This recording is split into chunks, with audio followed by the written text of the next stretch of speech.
என்ன முறைன்னு தோழர்களே, சொல்லுங்க. தமிழ்நாடு கலை இலக்கிய பெருமன்றம் முன்னெடுத்திருக்கிற நாளும் ஒரு கதை என்கிற தலைப்பின் கீழ் ஒரு தொடர் பயணம் போல நம்முடைய தமிழ்நாடு கலை இலக்கிய பெருமன்றம் புதிய தொழில்நுட்பமான இணைய வாயிலாக பயணம் செய்து கொண்டிருக்கிறோம் இலக்கியத்தால்.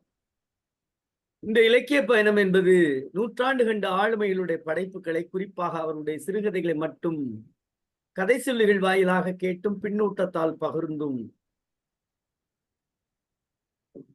ஒரு செறிவூட்டமான ஒரு இலக்கியத்தை சுவைக்கிற மகத்தான பணியில் கலை இலக்கிய பெருமன்றம் பங்கெடுத்துக் கொண்டு சிறப்பித்துக் கொண்டிருக்கிறது. நாம் இந்த நிகழ்வை அழகிரிசாமி ஐயாவுடைய சிறுகதைகளை முழுமையாக நிறைவு செய்துவிட்டு பொதுவுடைமை சிந்தனையாளர் தமிழொலி அவருடைய சிறுகதைகளை கடந்து தற்பொழுது உலக மானுடவியல் தத்துவத்தை தன்னுடைய படைப்பிலக்கியின் வாயிலாக கரிசல் இலக்கிய வட்டார வழக்கோடு நம்மோடு பயணித்துக் கொண்டிருக்கிற மிகப்பெரிய ஆளுமைக்கு ராஜநாராயண ஐயாவுடைய சிறுகதைகளை நாம் ஒவ்வொரு நாளும் கேட்டு இன்றைக்கு 80ஆம் நாள் நிகழ்வில் நாம் பயணிக்க இருக்கிறோம். அவருடைய 80வது சிறுகதையை நாம் கேட்க இருக்கிறோம். அப்படி நம்மோடு இணைந்திருக்கக்கூடிய ஆளுமை அதே போல 50ஆம் நாள் நிகழ்விலிருந்து கீராவும் நானும் என்கிற தலைப்பின் கீழ் அவரோடு பழகிய எழுத்தில் வராத இலக்கியங்களை நம்மோடு பகிர்ந்து கொண்டிருக்கிறார்கள் அவரோடு பழகிய ஆளுமைகள். அப்படி இன்றைய தினம் எழுத்தாளர் அப்பண்ணசாமி ஐயா அவர்கள் நம்மோடு கீராவும் நானும் என்னும் தலைப்பில் பயணிக்க இருக்கிறார். அதே போல கீரா ஐயா அவருடைய கதையான மோசம் என்கிற கதையை திருமதி குருலட்சுமி அவர்கள் நம்மோடு கதை சொல்லல் வாயிலாக பயணிக்க இருக்கிறார். அம்மா அவர்கள் செவல்பட்டியில் மேல்நிலைப்பள்ளியினுடைய ஓவிய ஆசிரியராக இருந்தாலும் திருக்குறளில் நல்ல பற்றாளர். அது ஒரு மிகப்பெரிய ஆவணமாகவே அதை செய்திருக்கிறார். 133 அதிகாரங்களையும் 44 படைப்புகளாக, ஓவிய படைப்புகளாக தமிழ் கூறும் நல்லுலகத்திற்கு தந்த மிகப்பெரிய ஆளுமை குருலட்சுமி அம்மா அவர்கள்.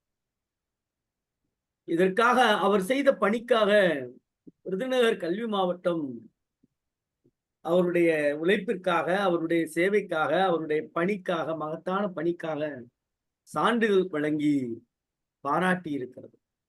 அவை மட்டுமல்லாது திருக்குறள் அந்த கருத்தரங்கத்துல, பன்னாட்டு கருத்தரங்கத்தில் அம்மா அவருடைய பணியை பாராட்டி அவருக்கும் ஒரு நற்சான்றிதழ் கொடுத்திருக்கிறது.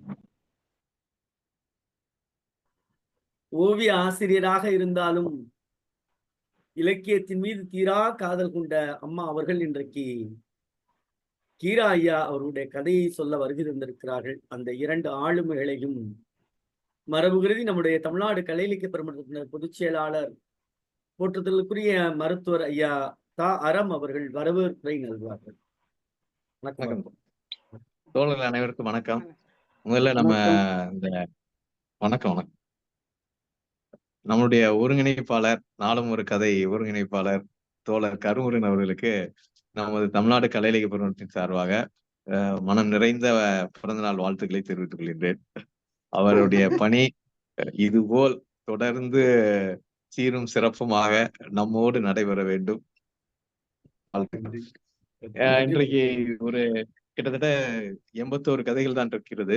அதில் நாம் ஏற்கனவே 2 கதைகளை சொன்ன கதைகளையே சொல்லிவிட்டதால் இன்னும் ஒரு 83 நாட்களுக்கு செல்லும் என்று நினைக்கின்றேன். அதில் இன்று நமது எட்டயபுரத்தில் பிறந்து கோவில்பட்டியை சுற்றி வளர்ந்து சென்னை சென்று தமிழகம் அறிந்த ஒரு நாவலாசிரியராக, சிறுகதை எழுத்தாளராக, கல்வி புலத்தில் செயல்பாட்டாளராக, கல்வி சமச்சீர் கல்வி தமிழ்நாடு பாடநூல் நிறுவனத்தின் ஆலோசகராக, ஒரு ஊடகவியலாளராக, இணைய 6ஆம் திணை இணையவழி இதழின் ஆசிரியராக பல்வேறு பரிணாமங்களை எடுத்த திரு அப்பண்ணசாமி அவர்கள். ஒரு தடவை முத்துமோகன் தோழரை பார்க்க போனப்ப இவங்களுடைய கோசாம்பி குறித்து எழுதின அந்த இதைத்தான் பார்த்துக்கிட்டு இருக்கேன்னு சொல்லி இருந்தார். இப்ப போனப்ப கூட கோவில்பட்டி மாவட்டம்னு சொன்னாரு முத்துமோகன் தோழர் அவங்க. ஏன்னா எல்லாம் அப்பன்சாமியை சுத்தியே அந்த அவருடைய எண்ணங்கள் இருந்ததான்றது தெரியல. அந்த மாதிரியான ஒரு மிக காத்திரமான படைப்புகளை மொழிபெயர்ப்பாக இருந்தாலும் சரி, லெனின் ஏங்கல்ஸ் மார்க்ஸினுடைய நூல்களுடைய மொழிபெயர்ப்பாக இருந்தாலும் சரி, கல்வி குறித்து காவிமயமாவதோ, கல்வி டேஞ்சர் கல்வி அப்படின்றதோ, மாணவர்கள் குறித்தோ மிக பல்வேறு துறைகளில் தன்னுடைய வெளிப்பாடுகளை வெளிப்படுத்தினார். உதயசங்கர் அவர்கள் ஒரு ஆவணப்படம் எழுதியிருக்கிறதாகவும் நம்ம பார்த்தோம். காற்றின் திசைவெளி பறந்தலையும் கலைஞன். ரொம்ப சரியான பொருத்தமான தலைப்பா இருக்கு. இவர் சிறு வயதிலிருந்து இவர் அடைந்த உயரங்களையும் கடந்து வந்த பாதைகளையும் ஒரு வரியில் சொல்வதாக இருந்தால் அதைத்தான் சொல்ல முடியும். காற்றின் திசைவெளி பறந்தலையும் கலைஞன் அப்படின்றது. அந்த அற்புதமான நாவலாசிரியர், சிறுதையாளர், ஊடகவியாளர் நம்மிடையே கீரா குறித்து அவருடைய இல்லத்தில் வராத அனுபவங்களை நம்மிடையே பகிர வருகிறார். அவரை தமிழ்நாடு கலை இலக்கிய பரிமாற்றத்தின் சார்பாக மிகுந்த மகிழ்வோடு வரவேற்கிறேன். தங்களுடைய அனுபவங்களை பகிருமாறு தோழர் அவர்களை வேண்டிக் கொள்கிறேன். வணக்கம், அனைவருக்கும் வணக்கம். நாங்கள் நைனா என்றும் அப்பா என்றும் வாஞ்சையோடு சாதி மத எல்லைகளை கடந்து அழைக்கும் எங்கள் மதிப்புக்குரிய கரிசல் காட்டு கரிசல் இலக்கியத்தின் சக்கரவர்த்தி என்றும் வட்டார இலக்கியத்தின் பிதாமகன் என்றும் இன்றைக்கு தமிழ்நாட்டில் உள்ள அனைத்து இலக்கியவாதிகளுக்கெல்லாம் தலைமகனாகவும் வாழ்ந்து இன்றும் நமது இதயங்களில் வாழ்ந்து கொண்டிருக்கும் எங்கள் கீரா அவர்களின் நூற்றாண்டை போற்றும் வகையிலே தமிழ்நாடு கலை இலக்கிய பென்றம் ஆனது கடந்த 80 நிகழ்வுகளை நடத்தி 79 நிகழ்வுகளை நடத்தி இன்றைக்கு இந்த 80வது நிகழ்வையும் கீராவின் நினைவை போற்றும் வகையில் இந்த நிகழ்ச்சி சிறப்பாக ஏற்பாடு செய்யப்பட்டிருக்கிறது என்பதை அறிந்து மிகவும் மகிழ்ச்சி அடைகிறேன். இத்தகைய பெருமதிப்புக்குரிய ஏற்பாடுகளை ஐயா சொன்னது போல முதலில் எங்கள் மற்றொரு கவி சக்கரவர்த்தியும் கதை சக்கரவர்த்தியுமான அழகிரிசாமி அவர்கள் நூற்றாண்டு நினைவை போற்றும் வகையிலும் தமிழகத்தின் தலை சிறந்த கவிஞன் பாரதிதாசனுக்கு அடுத்த நிலையில் போற்றத்தக்க வகையில் குறைந்த வாழ்க்கையை வாழ்ந்து மறைந்த எங்கள் கவிஞன் தமிழ்மொழி அவர்களின் நூற்றாண்டை போற்றும் வகையிலும் இந்த நிகழ்வுகளை ஏற்பாடு செய்து தற்போது 79 வாரங்களாக எங்கள் கீரா அவர்களின் நினைவை போற்றும் வகையில் இந்த நிகழ்வுகள் சிறப்பாக ஏற்பாடு செய்யப்பட்டு வருகிறது என்பதை அறியும் பொழுது நான் உண்மையிலேயே மிகுந்த நெகிழ்வோடும் மன நிறைவோடும் இந்த அவையிலே உங்கள் முன் நான் நன்றியோடு நிற்கின்றேன். உங்கள் அனைவருக்கும் வணக்கம். வணக்கம் ஐயா, பிறப்பி பேசுறேன். வணக்கம். வணக்கம். நல்லா இருக்கீங்களாண்ணா? நல்லா இருக்கேன். இந்த அமர்வு என்பது கீராவும் நானும் என்கின்ற தலைப்பின் கீழே ஒழுங்கு செய்யப்பட்டிருக்கிறது. அந்த வகையிலே கீரா அவர்களுடனான எனது அனுபவங்களை நான் உங்களோடு பகிர்ந்து கொள்ள விளைகிறேன். இருப்பினும் இதற்கு முன்பு இந்த அறிவிப்பின்படி இது 80வது என்றால் இதற்கு முன்பு 79 பேர் நைனா பற்றி கீரா பற்றி பேசிவிட்டார்கள். 80வது ஆளாக நான் என்ன பேசிவிட முடியும் என்கிற ஒரு அச்சமும் எனக்கு நேற்று முதலே ஏற்பட்டிருக்கிறது. இருந்தாலும் எங்கள் கீரா அல்ல குறையாத அமிர்த கலசம் அல்லவா, அந்த தைரியத்தில் நான் இந்த முயற்சியில் நான் இறங்கியுள்ளேன். அனைவருக்கும் வணக்கம்.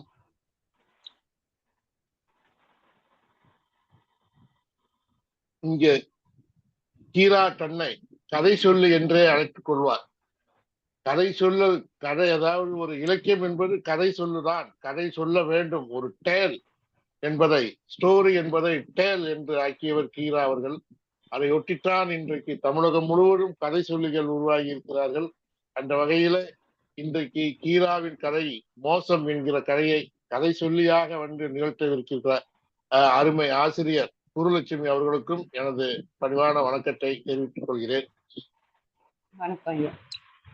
வணக்கம். அப்பனசாமி அருமையான மனுஷன் யார் என்று என்னை குறித்து ஆவணப்படம் எடுப்பதற்காக அருமைக்குரிய எழுத்தாளர் நண்பர் கே உதயசங்கர் அவர்கள் கி ராஜநாராயணன் அவர்களை அணுகி, இந்த பையனை பற்றி ஒரு ஆவணப்படம் எடுக்கிறோம், அதை பற்றி உங்களுடைய கருத்தை சொல்லுங்கள் என்று விண்ணப்பித்த பொழுது கீரா அவர்கள் சொன்ன வார்த்தை தான் இது, அப்பனசாமி அருமையான மனுஷன் யா என்றது. உண்மையிலேயே அந்த களம் என்பது இப்போதும் எனக்குள் அப்படியே வந்து உறைந்து போயிருக்கிறது. இப்படிப்பட்ட ஒரு பாராட்டை பெறுவதற்கு நான் என்ன பேரு செய்தேன் என்றுதான் அப்போது நான் நினைத்தேன். அப்படி சொல்லக்கூடிய அளவுக்கு நான் தகுதியானவன் தானா என்பதை நான் அப்போது நினைத்து பார்த்த பொழுது, என்னையும் வாழ்த்த வேண்டும், வரவேற்க வேண்டும், உற்சாகப்படுத்த வேண்டும் என்கிற ஒரு உந்துதலோடு தான் அந்த வார்த்தைகளை கீரா அவர்கள் சொல்லியிருப்பார் என்று நினைக்கிறேன். இருந்தாலும் இன்னமும் அந்த வார்த்தைகள் எனக்குள் நீங்காரமிட்டுக் கொண்டிருக்கிறது. அத்தகைய பெருமானாரை நான் வாழ்த்தி வணங்கி என்னுடைய அனுபவங்களை நினைவு கூறுகிறேன். கீரா அவர்களின் 85வது வயதையொட்டி கதை சொல்லி இதழ் ஒரு ஒரு சிறப்பு இதழை தயாரித்தது. அதில் கீராவோடு பழகியவர்கள், கீராவை அறிந்தவர்கள் எல்லாம் ஒரு கட்டுரை வந்து எழுதும்படி கேட்டுக்கொள்ளப்பட்டார்கள். அதிலே நான் கீராவுக்கும் எனக்குமான அந்த பழக்கத்தை, வாஞ்சையை இவ்வாறு நான் குறிப்பிட்டிருந்தேன். எனது பால்யம் முதல் இன்று வரை 40 ஆண்டுகள், அதாவது அன்றைக்கு 40 ஆண்டுகள் என்றால் இன்றைக்கு 55 ஆண்டுகள், கீராவின் செல்ல பிள்ளையாக, நினைத்த போது முரண்டு பிடித்து வேண்டியதை வாங்கி கொள்ளும் போக்கிரி பிள்ளையாக அவருடன் பயணித்து நான் பெற்றது பெருங்கொடை. அவர் இல்லாமல் என் ரசனைகள் உருவாகி இருக்காது. அவர் இல்லாமல் வரலாற்றை ஊடறுத்து பார்க்கும் பார்வை எனக்குள் உருவாக்கி இருக்காது. உன்னத இலக்கியங்களை நோக்கி அண்ணாந்து பார்த்து கொண்டிருந்தவனின் கண்களை தரையை நோக்கி கீழிறக்கியவர் கீரா அவர்கள்.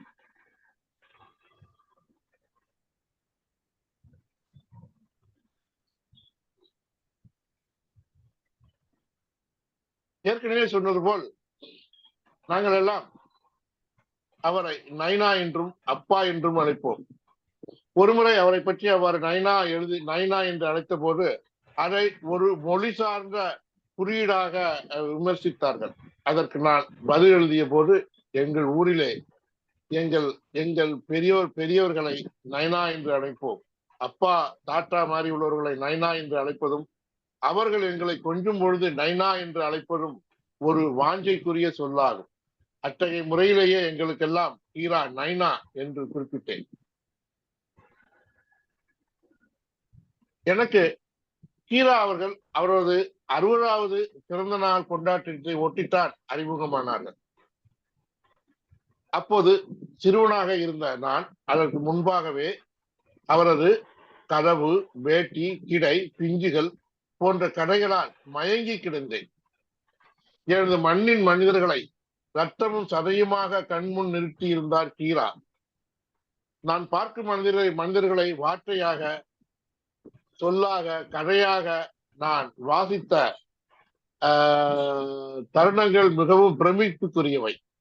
அத்தகைய பிரமிப்புக்கு சொந்தக்காரரான கீரா அவர்களை அவரது பிறந்த நாளை ஒட்டி நான் சந்தித்தோம்.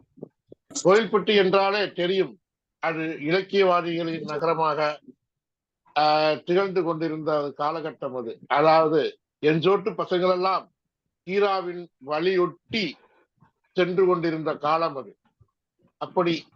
அப்படித்தான் எனக்கு சற்று ஒரு 2-3 ஆண்டுகள் தாமதமாக கீரா அவர்கள் அறிமுகமாகிறார். அவரது 60வது பிறந்த நாளை ஒட்டி அவரை காண்பதற்காக கூட்டமாக இடைச்செவல் செல்கிறோம்.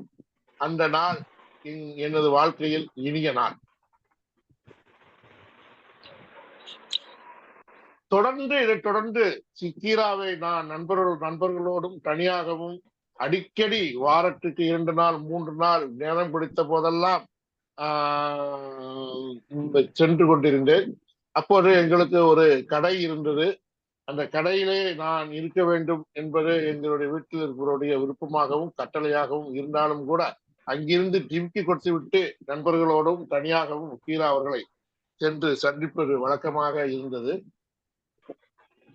அப்படி சந்திக்கும் பொழுது அவர் எங்களுக்கு கற்றுக் கொடுத்தது முதலமாக ரசிக்க கற்றுக் கொடுத்தார். வாழ்க்கையை ரசிக்க வேண்டும், ஒவ்வொரு கணத்தையும் ரசிக்க வேண்டும், தன்னை சுற்றி இருக்கின்ற ஒவ்வொன்றும் ரசனைக்குரியது, ரசனைக்கு ஒவ்வாதது என்று என்னையா இருக்கிறது என்று கேட்கும் அளவுக்கு கூட அவரது வாழ்க்கை ரசனையாக்குரியதாக இருந்தது. அந்த ரசனையை எங்களுக்கும் சொட்டு சொட்டாக ஊட்டினார். குறிப்பாக அந்த ரசம் சாதம் எப்படி சாப்பிட வேண்டும் என்பதை இன்று சொல்லுவார். அந்த ரசத்தோடு பருப்பும் நெய்யும் கொஞ்சம் மோரும் விட்டு சாப்பிட்டு பாருங்க எப்படி இருக்கு என்பார். அதே போல டீ என்றால் ஒரு கடுண்டி போட்டு அதில் வெள்ளை சர்க்கரைக்கு பதில் வெல்லம் போட்டு சாப்பிட்டு பாருங்க எப்படி இருக்கு என்று அம்மா அவர்கள் உடனடியாக போட்டு கொடுப்பார்கள். எப்போது போனாலும் அவர் வீட்டு கொள்ளையிலே இருக்கக்கூடிய அவரைக்காயோ கட்டை பிஞ்சோ பறித்து வந்து உடனடியாக ஒரு சாம்பாரை வைத்து அவர் அம்மா பரிமாறக்கூடிய ஒரு பரிமாறக்கூடிய அழகே ஒரு தனியான அழகு. அந்த உணவுக்கும் அந்த ஒரு சாம்பாருக்கும் அவரைக்காய் சாம்பாருக்கோ அல்லது கத்திரிக்காய் குழம்பிற்கோ இருக்கக்கூடிய மவுசு என்பது மிக மிக மிக மிக அரியது. அதே சமயம் அவர்கள் நம்மிடம் காண்பிக்கக்கூடிய அந்த எளிமை என்பது நமக்கு கூச்சத்தை ஏற்படுத்தக்கூடியதாக இருக்கும். ஒரு முறை இந்த உணவு அன்றி விட்டு அந்த தட்டை அப்படியே வைத்துக் கொண்டிருந்தேன், பேச்சு மயக்கத்தில் வைத்துக் கொண்டிருந்தேன். எனக்கு அது தெரியவில்லை. உடனடியாக அதை எடுத்துக்கொண்டு அதை போட வேண்டும் என்பது கூட இல்லாமல் அந்த ஒரு பேச்சிலே மயங்கி கிடந்த போது உடனடியாக அம்மா தட்டை எடுத்துக்கொண்டு அந்த அங்கனக்குழியிலே போடும்போது உண்மையிலே திடுக்கிட்டு விட்டேன். அந்த அளவுக்கு இப்படி ஒரு எளிமையான மனிதர்கள், எவ்வளவு வயது என்னை விட என்னுடைய தாயாருக்கும் அதிகமான வயது இருக்கக்கூடியவர்கள் இப்படி ஒரு எளிமையாக இருக்கிறார்களே என்பது வெட்கிட்டு போனேன். ஆனால் அவரிடம் என்னவும் பேசலாம், எதை பற்றியும் பேசலாம், உலகில் வானத்துக்கு கீழே உள்ள எதை பற்றியும் பேசலாம். தெரிந்ததை சொல்வார், தெரியாததையும் தெரியாது என்று சொல்லுவார், அல்லது விசாரித்து அடுத்த தடவை வரும்போது அதை குறித்து பேசுவார்.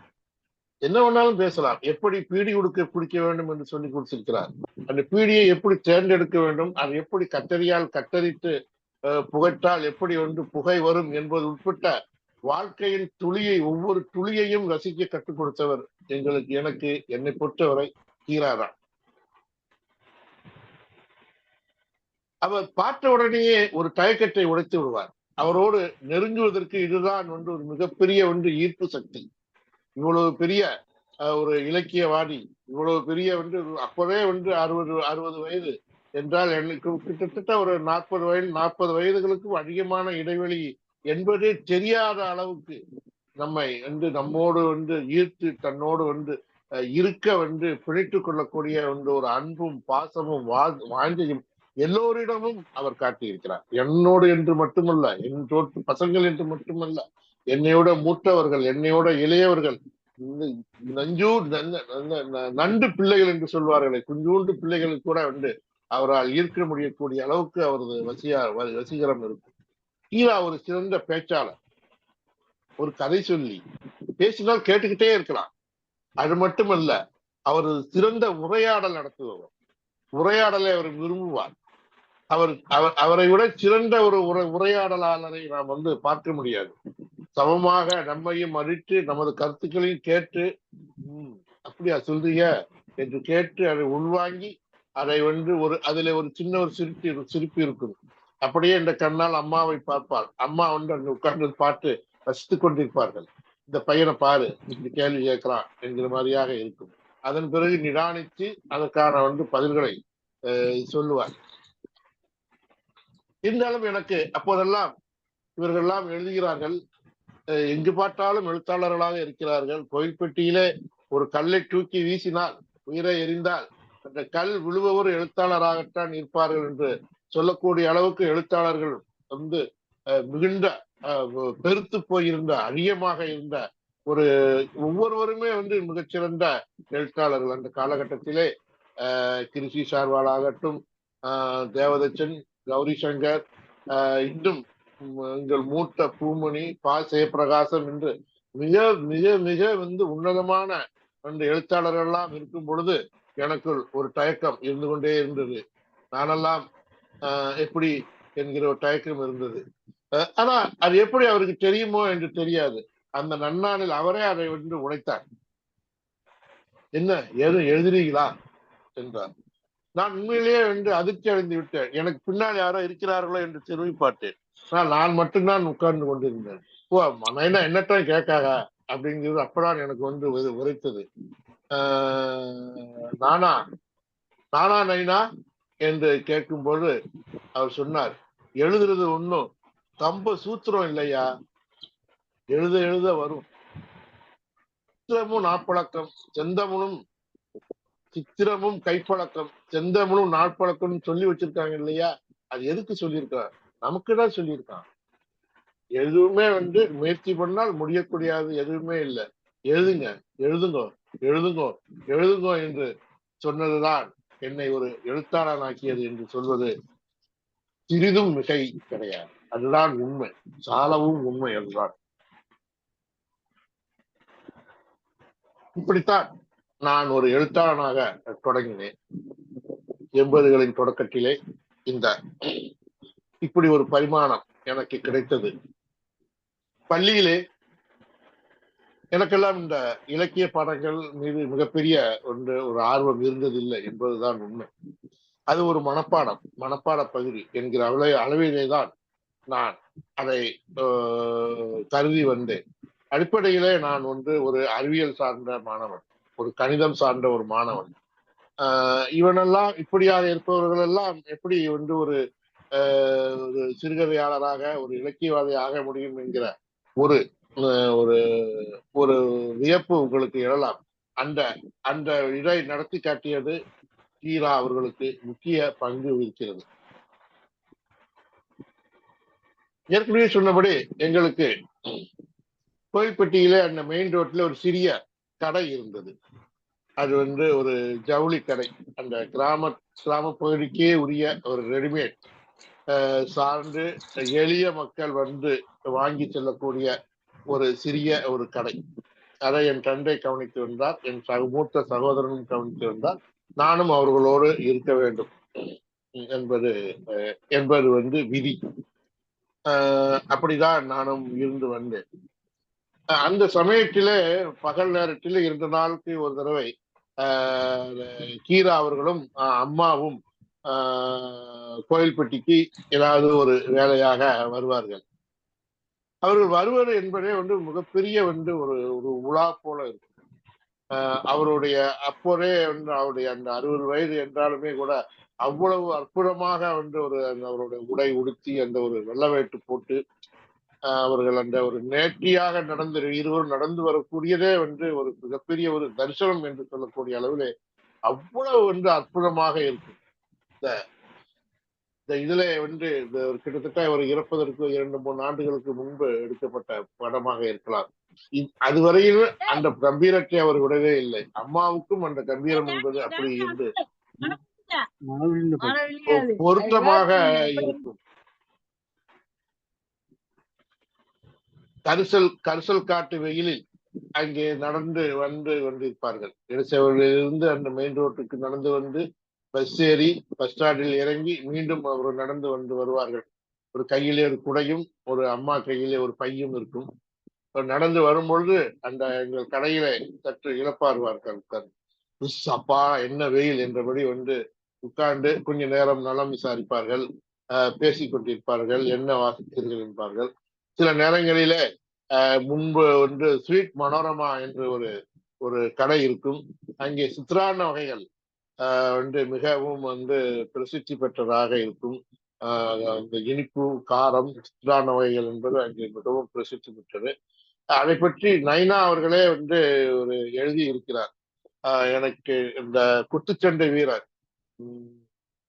தாரா சிங் தானே பிரவி, ஜெர்சினா மறந்துருச்சு. ஒரு மிக பிரபலமான குத்துச்சண்டை வீரர் தாரா சிங் என்று நினைக்கிறேன். அவர் திருநெல்வேலியில ஒரு நிகழ்வுக்காக காரில் சென்று கொண்டிருக்கும் பொழுது அந்த மனோரமா ஹோட்டல்ல ஒரு பெரிய தாம்பாளத்தில நிறைய லட்டுகள் அடுக்கி வைத்திருந்ததை ஜிலேபியோ லட்டோ அடுக்கி வைத்திருந்ததை பார்த்து காரை நிறுத்தி இறங்கி ஒரு லட்டை தின்றவர் ஒட்டுமொத்த அந்த தாம்பாளத்தில் இருந்த ஒரு 100க்கும் அதிகமாக லட்டையும் மொத்தமாக அங்கேயே தின்றுவிட்டு அதற்கான பணத்தை செலுத்திவிட்டு சென்றார் என்று நைனா அவர்கள் மிக சுவாரஸ்யமாக கூறுவார்கள். இதையெல்லாம் அவர் வாயால் சொல்ல கேட்டு நாம் கொடுத்து வைத்திருக்க வேண்டும்.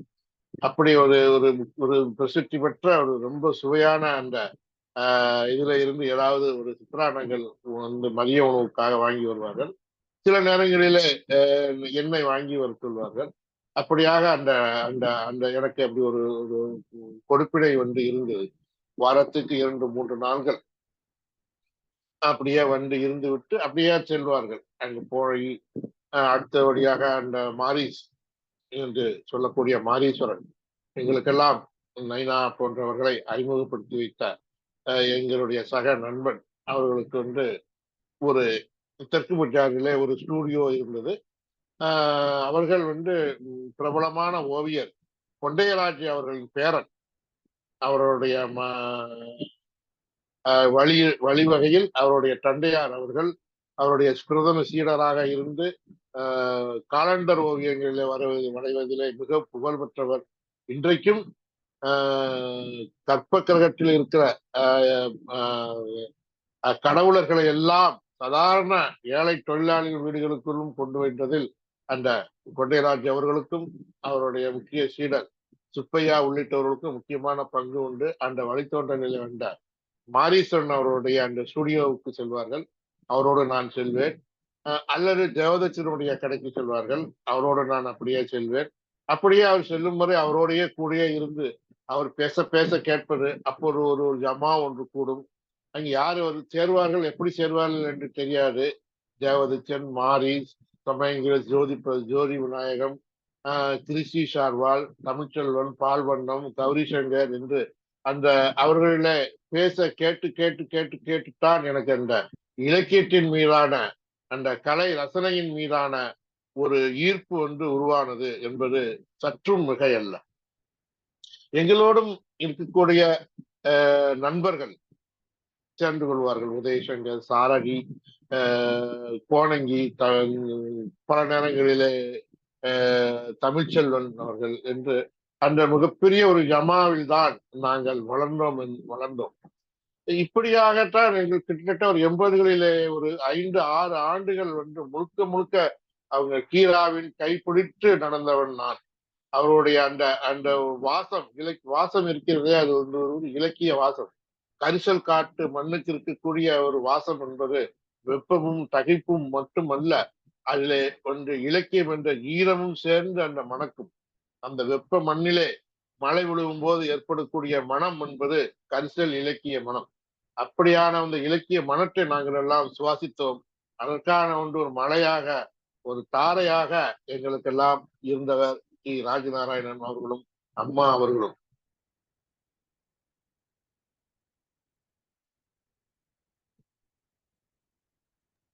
அவர்கள் 86க்கு பிறகு அநேகமாக பாண்டிச்சேரி வந்து விட்டார்கள். நானும் சென்னைக்கு வந்து விட்டேன். சென்னையிலிருந்து இந்த காலத்தில் அவர்களுடைய பழக்கம் என்பது புதுச்சேரிக்கு சென்று நைனாவை பார்ப்பது என்பதாகத்தான் அதற்கு பிறகான காலங்கள் கழிந்தன. பாண்டிச்சேரியில புதுச்சேரியில அவர்கள் செய்த சாதனை என்பது மிகவும் ஒரு பல்கலைக்கழகம் துணைவேந்தருக்கு நிகரான பணிகளை அவர் ஆற்றினார். வட்டார வழக்கியலில், நாட்டார் வழக்காற்றியலில் அவர் செய்யக்கூடிய செய்திருந்த பணிகள் என்பது ஒரு பேராசிரியருக்கு இணையானவை. அவையெல்லாம் உரிய அளவு கவனிக்கப்பட்டதா என்பதெல்லாம் கேள்விக்குரிய விஷயம். எனது சென்னை வாழ்க்கையும் என்பதும் மிகவும் ஒன்றும் ஒரு சொல்லக்கூடியதாக இல்லை. நான் ஒரு பத்திரிகையாளராக நான் நான் அந்த கடையிலே இருந்தேன் என்று சொன்னேன் அல்லவா, அந்த கடை எனக்கு பிடிக்கவில்லை. நான் இப்படியான ஒரு இலக்கிய காற்றை சுவாசித்து விட்டு ஒரு ஒரு இடதுசாரி இடதுசாரி இயக்கங்கள் சார்பான அந்த கருத்துக்களை எல்லாம் உள்வாங்கிக் கொண்டு என்னால் அங்கு அடைபட்டு கிடக்க முடியவில்லை. இதைத் தொடர்ந்து ஏற்பட்ட பல்வேறு இன்னல்கள், சிக்கல்கள் போன்ற காரணங்களால் நானுமே அந்த கோயில்பட்டியை விட்டு வெளியேற வேண்டிய ஒரு சூழ்நிலை உருவானது. அப்போது நான் எனக்கு வேறு எந்த விதமான பல்வேறு விதமான என்ன வேலை பார்ப்பது என்பதில் உள்ள சிக்கல்களை பற்றி யோசித்த பொழுது எனக்கு பத்திரிகை துறை என்பதுதான் பாரதியை போல நான் அறிந்த பல எழுத்தாளர்கள்லாம் மேற்கொண்ட அந்த பணி பத்திரிகை பணிதான் என்பதால் நானும் ஒரு பத்திரிகை பணியை தேர்வு செய்து கொண்டு சென்னை வந்துவிட்டேன். அந்த சென்னையிலே தமிழ்நாட்டிலே ஒரு தமிழ் பத்திரிகையாளனாக வாழ்வது என்பது என்றும் அவ்வளவு பெரிய ஒரு ஜீவாதாரமான ஒரு தொழில் கிடையாது என்பது அனைவருக்குமே தெரியும். ஸோ அந்த வகையிலே அவ்வப்போது ஏதாவது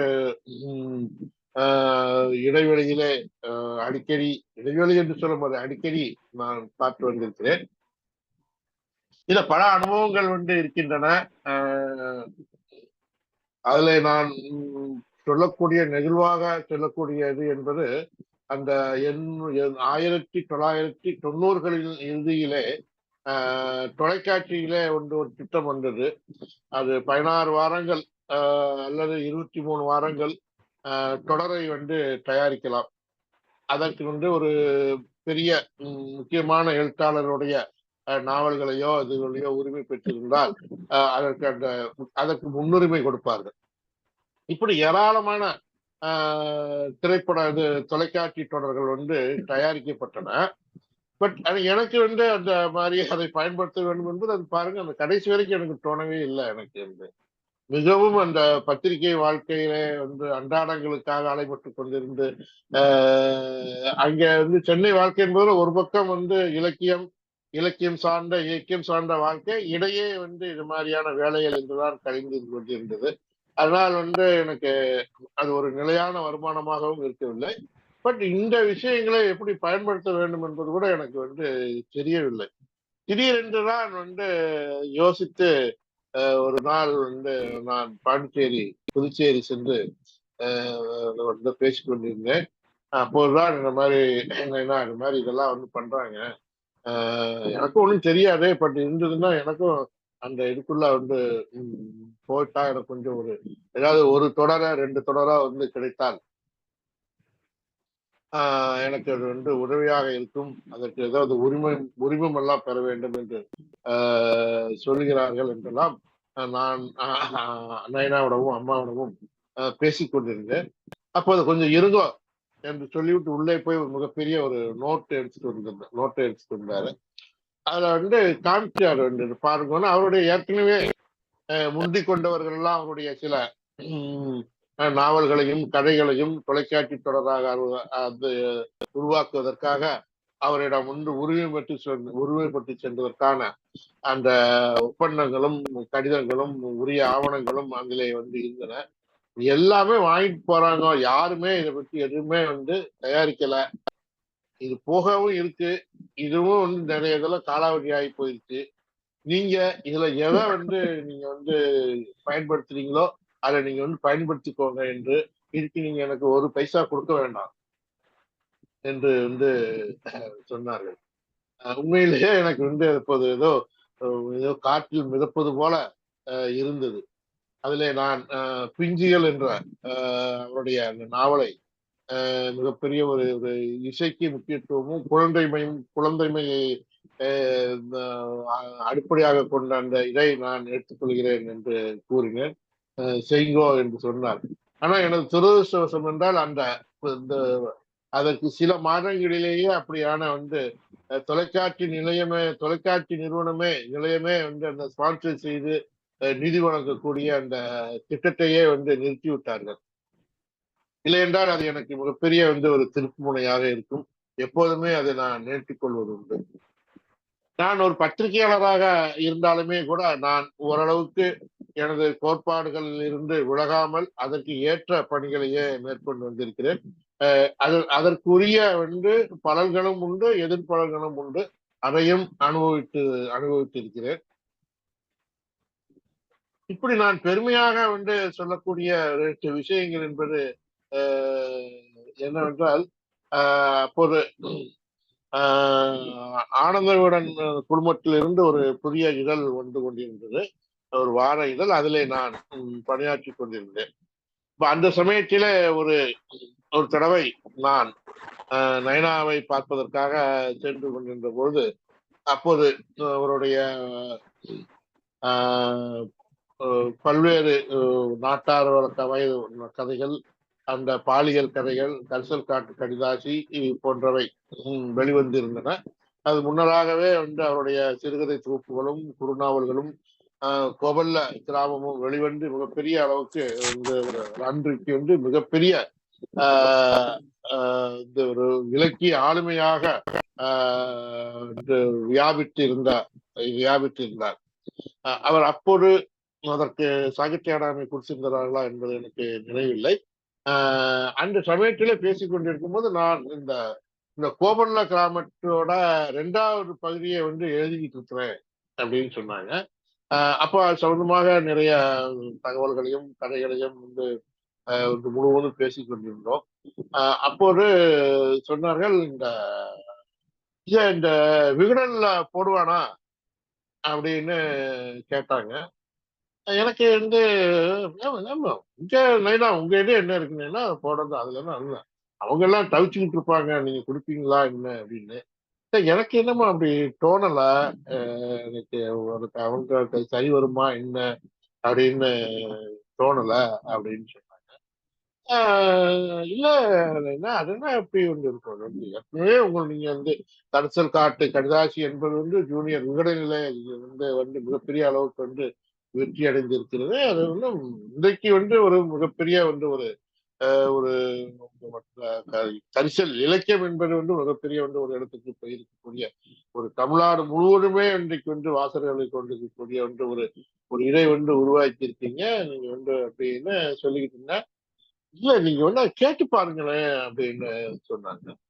உண்மையிலே இன்னும் பெரிய ஆச்சரியமாக இருக்கு. நான் ஒரு சின்ன பையன், நான் போய் நைனாவுக்கு என்ன கேட்கறது அப்படின்ற ஒரு சின்ன ஒரு இது இருந்தது. என்னால ஒண்ணும் இல்லை, நான் கேட்கிறேன் நைனா அப்படின்ட்டு சென்னை வந்ததுமே போய் மதிப்புரிய ராவ் அவர்களிடம் இதை போல அவர் சென்று சந்தித்துக் கொண்டிருந்த ஒரு நிகழ்வாக சொல்லி கூறிக்கொண்டிருந்தேன். இப்போது ஒரு அடுத்த நாவல் 2ஆம் பாகமாக எழுதி கொண்டிருக்கிறார்கள். சில பகுதிகள் மிகவும் சுவாரஸ்யமாக இருக்கிறது என்று சொன்னேன். அவருக்கு சிறிய தயக்கம் இருக்கிறது அப்படின்னு சொன்னேன். என்னன்னு கேட்டா, இது மாதிரி இத விகடன்ல நீங்க போடுவீங்களா அப்படின்னு கேட்டேன். அதுக்காக என்ன, அழகா போடுவேன் அப்படின்னு உடனடியாக அங்கிருந்து கிளம்பி அவர் நைனா அவரிடம் கூறினேன். நான் சாதாரணமாக பேசிக் கொண்டிருக்கிற பொழுதே அவர்கள் அதிலே அவருடைய ஆர்வத்தை அவர் முகத்திலே பார்க்க முடிந்தது என்பதை சொன்னேன். அதன் பிறகு அந்த கோபல்லபுரத்து மக்கள் என்கிற அந்த நாவல் 30 வாரங்களுக்கு அதிகமாக வந்தது, அனைவருக்கும் அறியும். அதே போல நான் தினமணியுடைய இணைப்பிதழ்களிலே பணியாற்றி கொண்டிருந்த பொழுது அப்போது சுதாங்கன் அவர்கள் பொறுப்பாசிரியராக இருந்தார்கள். அவர் கீழே கார்மேகம் சார் அவர்கள் ஈழகேசரியில் இருந்து பணியாற்றி கொண்டிருந்தார்கள்.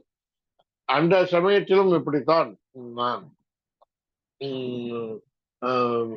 நைனா அவர்களை சந்தித்து பேசிக் கொண்டிருக்கிற பொழுது, இப்ப என்ன எழுதுறீங்க இப்ப பேசிக் கொண்டிருக்கிற பொழுது அவர்கள் அந்த 2 பாகம் வந்துருச்சு, அது பண்ணோம் இல்லையா, முதல்ல அந்த வெள்ளைக்காரர் வர்ற வரைக்கும் அதுல எழுதணும், அதுக்கு பிறகு கோபல்லபுரம் 2வது பகுதியில் அதுக்கு பிறகு உள்ளது எழுதணும்.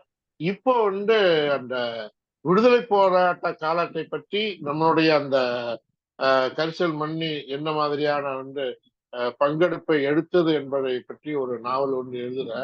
அது கொஞ்சம் வந்து ஒரு பாலிடிக்ஸா இருக்கும். அது கொஞ்சம் அது அந்த அந்தமான் நாயக்கர் இருக்கிறவரே அந்த மாதிரி ஒரு அந்தமான் என்பது எப்படி ஜீவாந்தர சிறைச்சாலையாக இருந்தது என்ற தகவல் எல்லாம் அதில் இருக்கக்கூடியதாக நினைச்சிருக்கேன். அதை எழுதணும் அப்படின்னு சொல்லிட்டு இருந்தாங்க.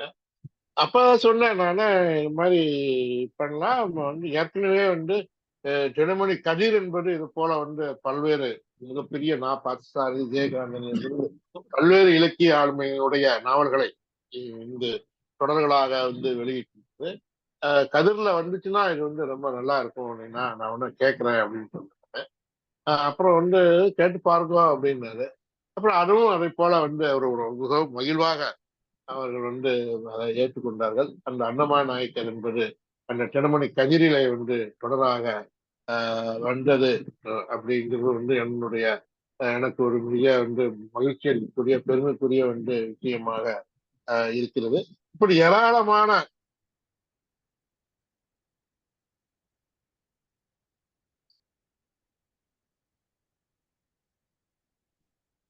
இன்னும் எவ்வளவு நேரம் பேசலாம் நானு? அடுத்து கதை சொல்ல வேண்டியது இருக்கு. இல்ல எவ்வளவு நேரம் பேசலாங்கிறேன் நான். ஒரு அதாவது 15 நிமிஷம் பேசலாமா? இல்ல, பெரும்பாலும் நாங்க 1/2 மணி நேரம் தான் ஒதுக்கி இருக்கோம். எனக்கு தெரியல எவ்வளவு நேரம். 8:15 8:20 ஆரம்பிச்சோமா? ஆமா ஆமா, தெரியல. இன்னொரு 5 நிமிடம் எடுத்துக்கலாமா? சரி. அதுதான் என்னோட அனுபவங்களை பேசிட்டு இருக்கிறேன். இன்னொரு 5 அவரு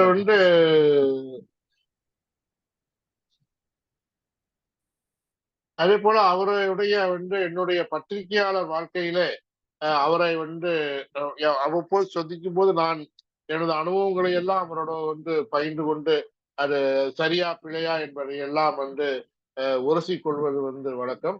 ஆனால் அவரை பற்றியே ஒரு பேட்டி எடுக்கக்கூடிய ஒரு சந்தர்ப்பமும் அவரை பற்றிய கட்டுரை எழுதக்கூடிய சந்தர்ப்பம் எனக்கு 3 முறைகள் கிடைத்திருக்கிறது. இப்படியாக அனுபவிக்கும் பொழுது அந்த கூவாகம், விழுப்புரத்திலே கூவாகம் என்கிற அந்த ஒரு திருவிழா நடக்கும். திருநங்கையர்களுக்கான அந்த ஒரு திருவிழா ஆண்டுதோறும் நடக்கும். அதிலே சென்று அப்போதுதான் அந்த திருநங்கையர்கள் குறித்த ஒரு விழிப்புணர்வு உருவாகி இருந்த ஒரு காலகட்டம்.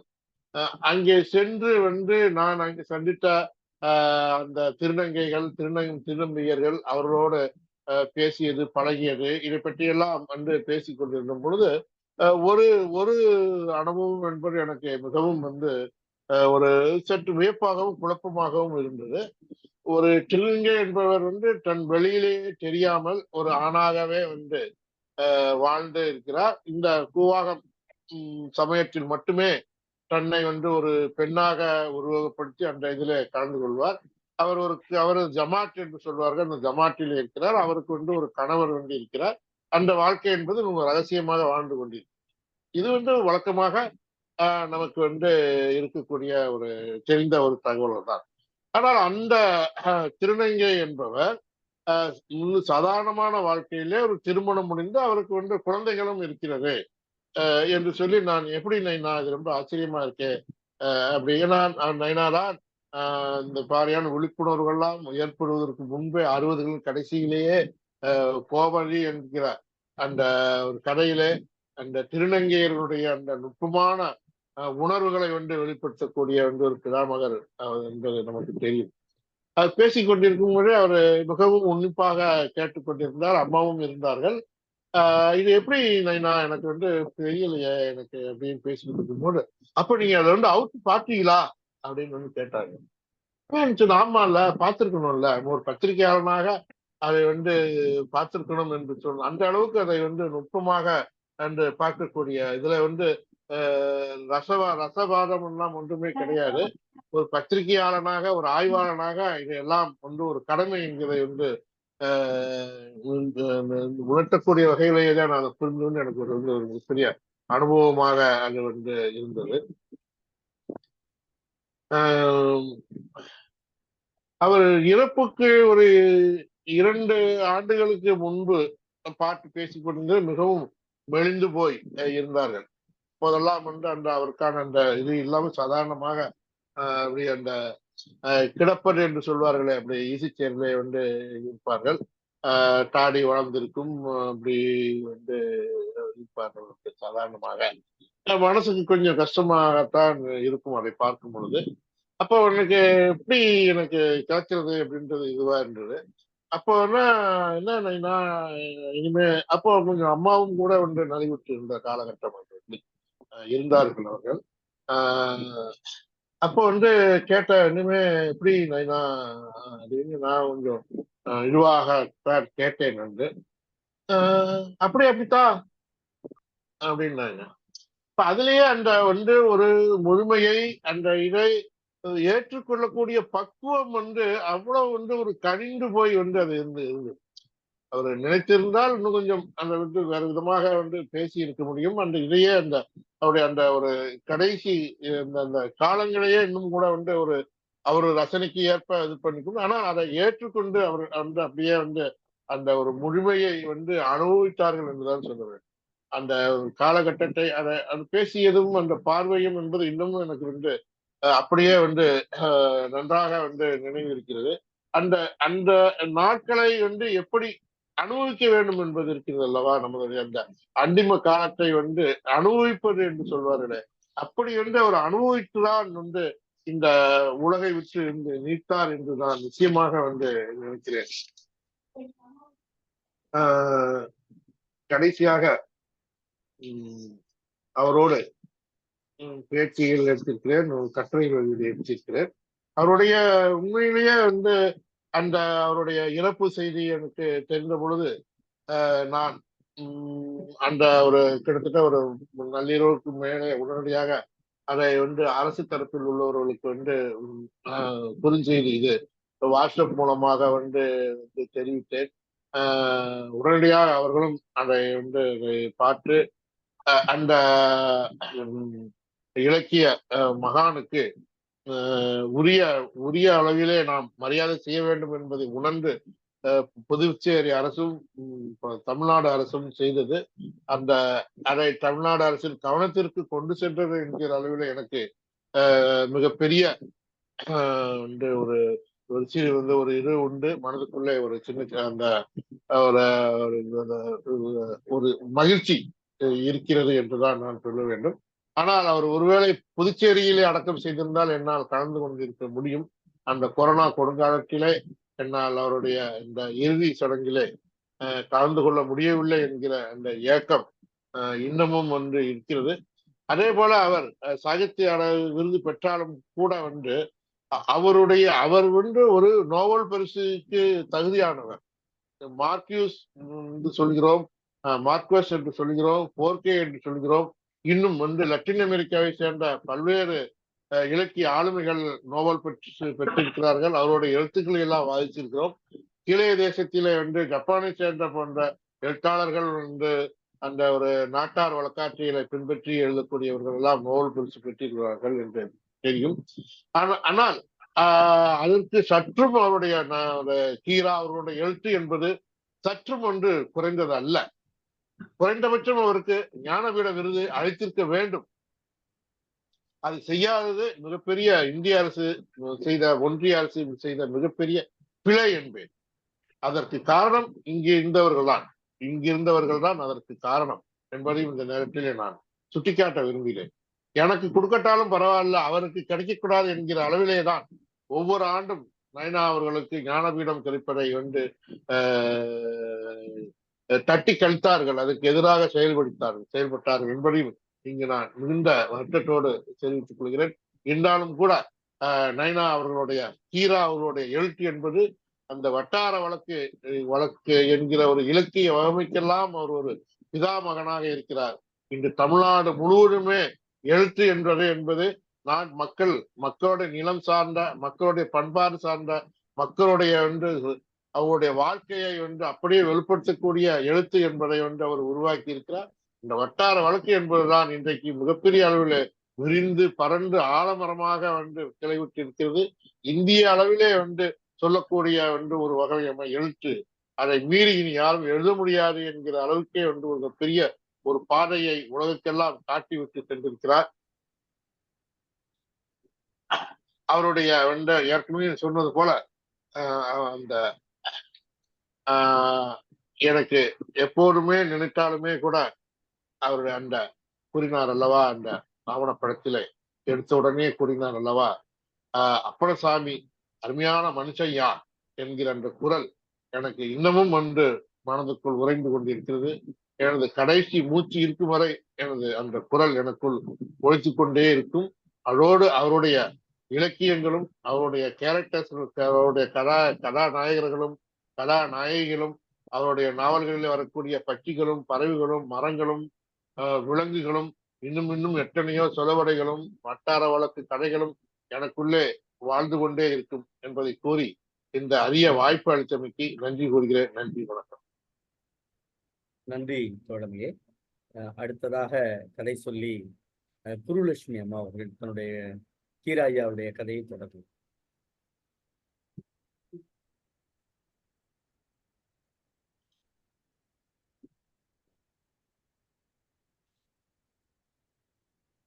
குருலட்சுமி அம்மா,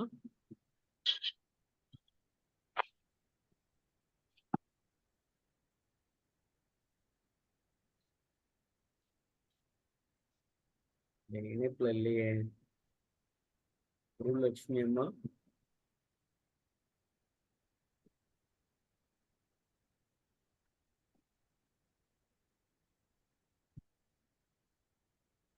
நவநீதன் தோழர், நவநீதன் தோழர், அம்மா கொஞ்சம் கூப்பிடுங்க.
கொஞ்ச நேரம் முடிவிட்டு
ஐயா, உங்களுக்கு இணையம் கிடைக்கல, எட்டே மக்கள் போன பலரும் மறுச்சு வந்துட்டு இருக்காங்களா?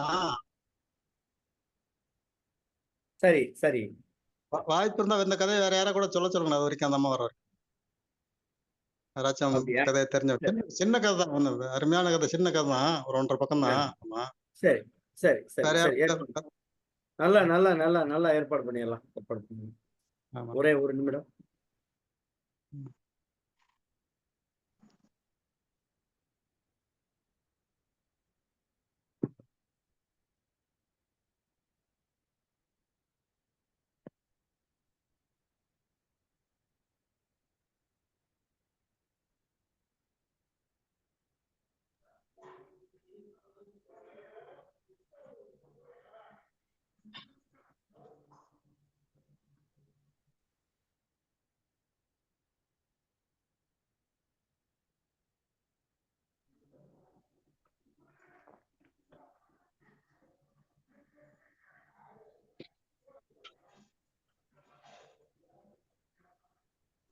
ஒரு நிமிடம் பொறுத்துக்குங்க.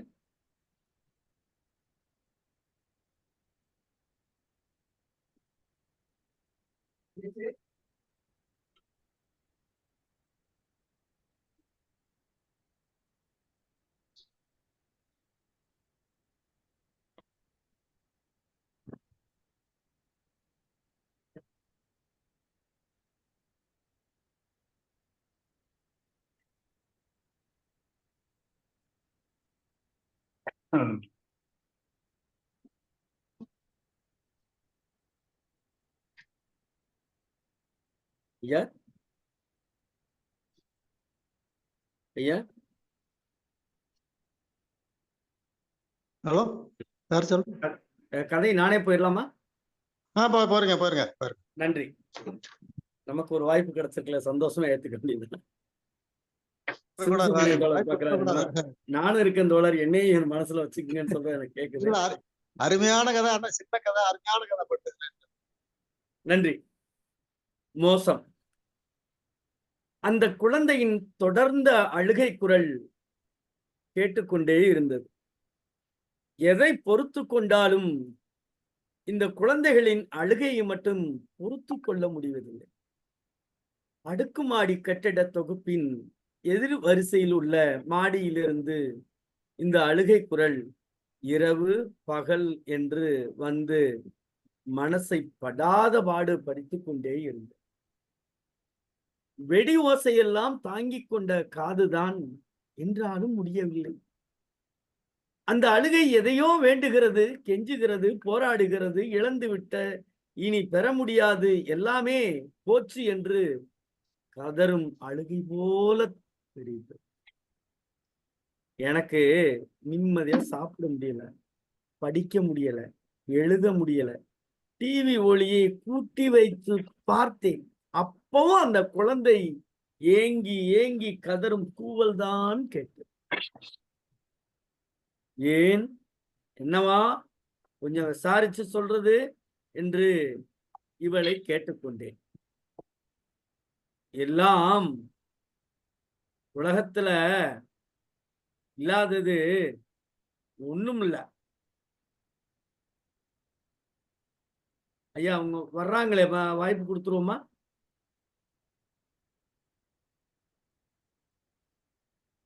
கொடுத்துருவான்.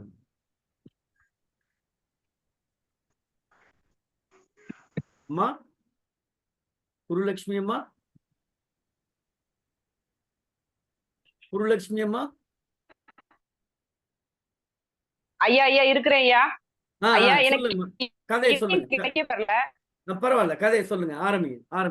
சொல்றேன் ஐயா. வருந்துறேன் ஐயா. இல்ல, தடங்கள்லாம் கிடையாது, தடை இல்லாம சொல்லுங்க. சரிங்கய்யா. இணையம் கிடைக்கல திடீர்னு. சரி.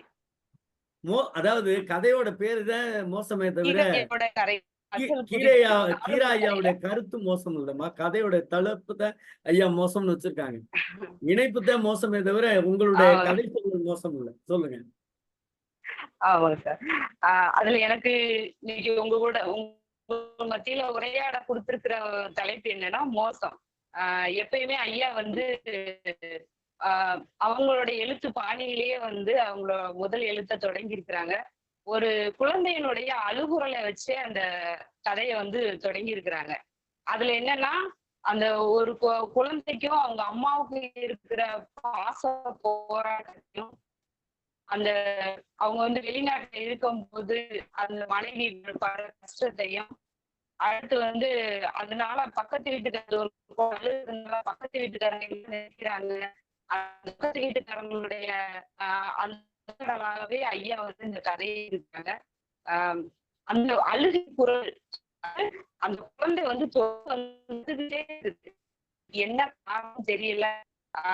அந்த பக்கம் கேக்குறாங்க, எங்க இருந்து அழுது வருது அப்படின்னு சொல்லி கேட்கும்போது பூமியை கவனிக்கும்போது அது வந்து எதிர்த்த வீட்டுல அடுக்குமாடி கட்டிட தொகுப்புன்னு சொல்லி ஒண்ணு இருக்குது.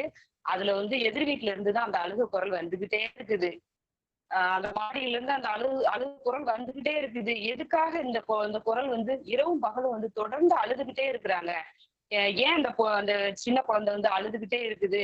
இந்த அழுகையோட சத்தம் வந்து எனக்கு மனசுக்கு ரொம்ப கஷ்டமா இருக்குது, மனசை வந்து படாத பாடு படுத்திக்கிட்டே இருக்குது அப்படின்னு சொல்லி அந்த எதிர்த்து வீட்டு ஐயா வந்து ரொம்ப வருத்தப்பட்டுட்டு இருக்கிறாரு. அந்த வெடி வெடிக்கிற அந்த சத்தத்தை கூட நம்ம வந்து கேட்கலாம்.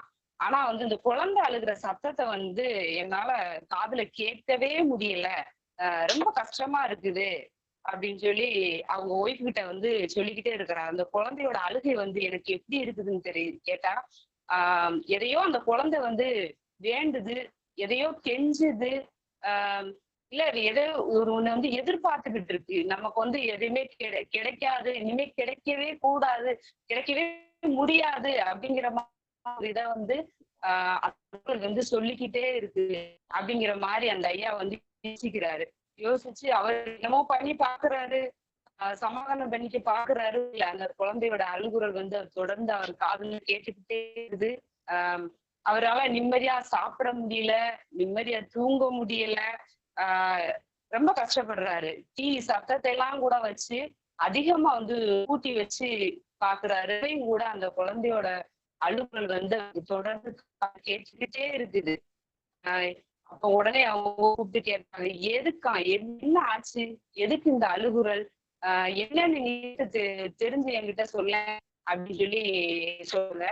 அப்புறம் அந்த அம்மா சொன்னதுக்கு எதுக்கு இதுன்னா, எல்லா உலகத்துலயும் இது நடக்கலாம், பொம்பளையா பிறந்தாச்சுன்னா இது இந்த பொம்பளையா பிறந்த பிறப்புக்கு அது எல்லாமே இதெல்லாம் ஏத்துக்க வேண்டியதான், வேற என்ன பண்றது அப்படிங்கிற மாதிரி அவங்க சொல்லும் போதே வந்து தொண்டையில வந்து அந்த துக்கம் வந்து அடைச்சுக்குது.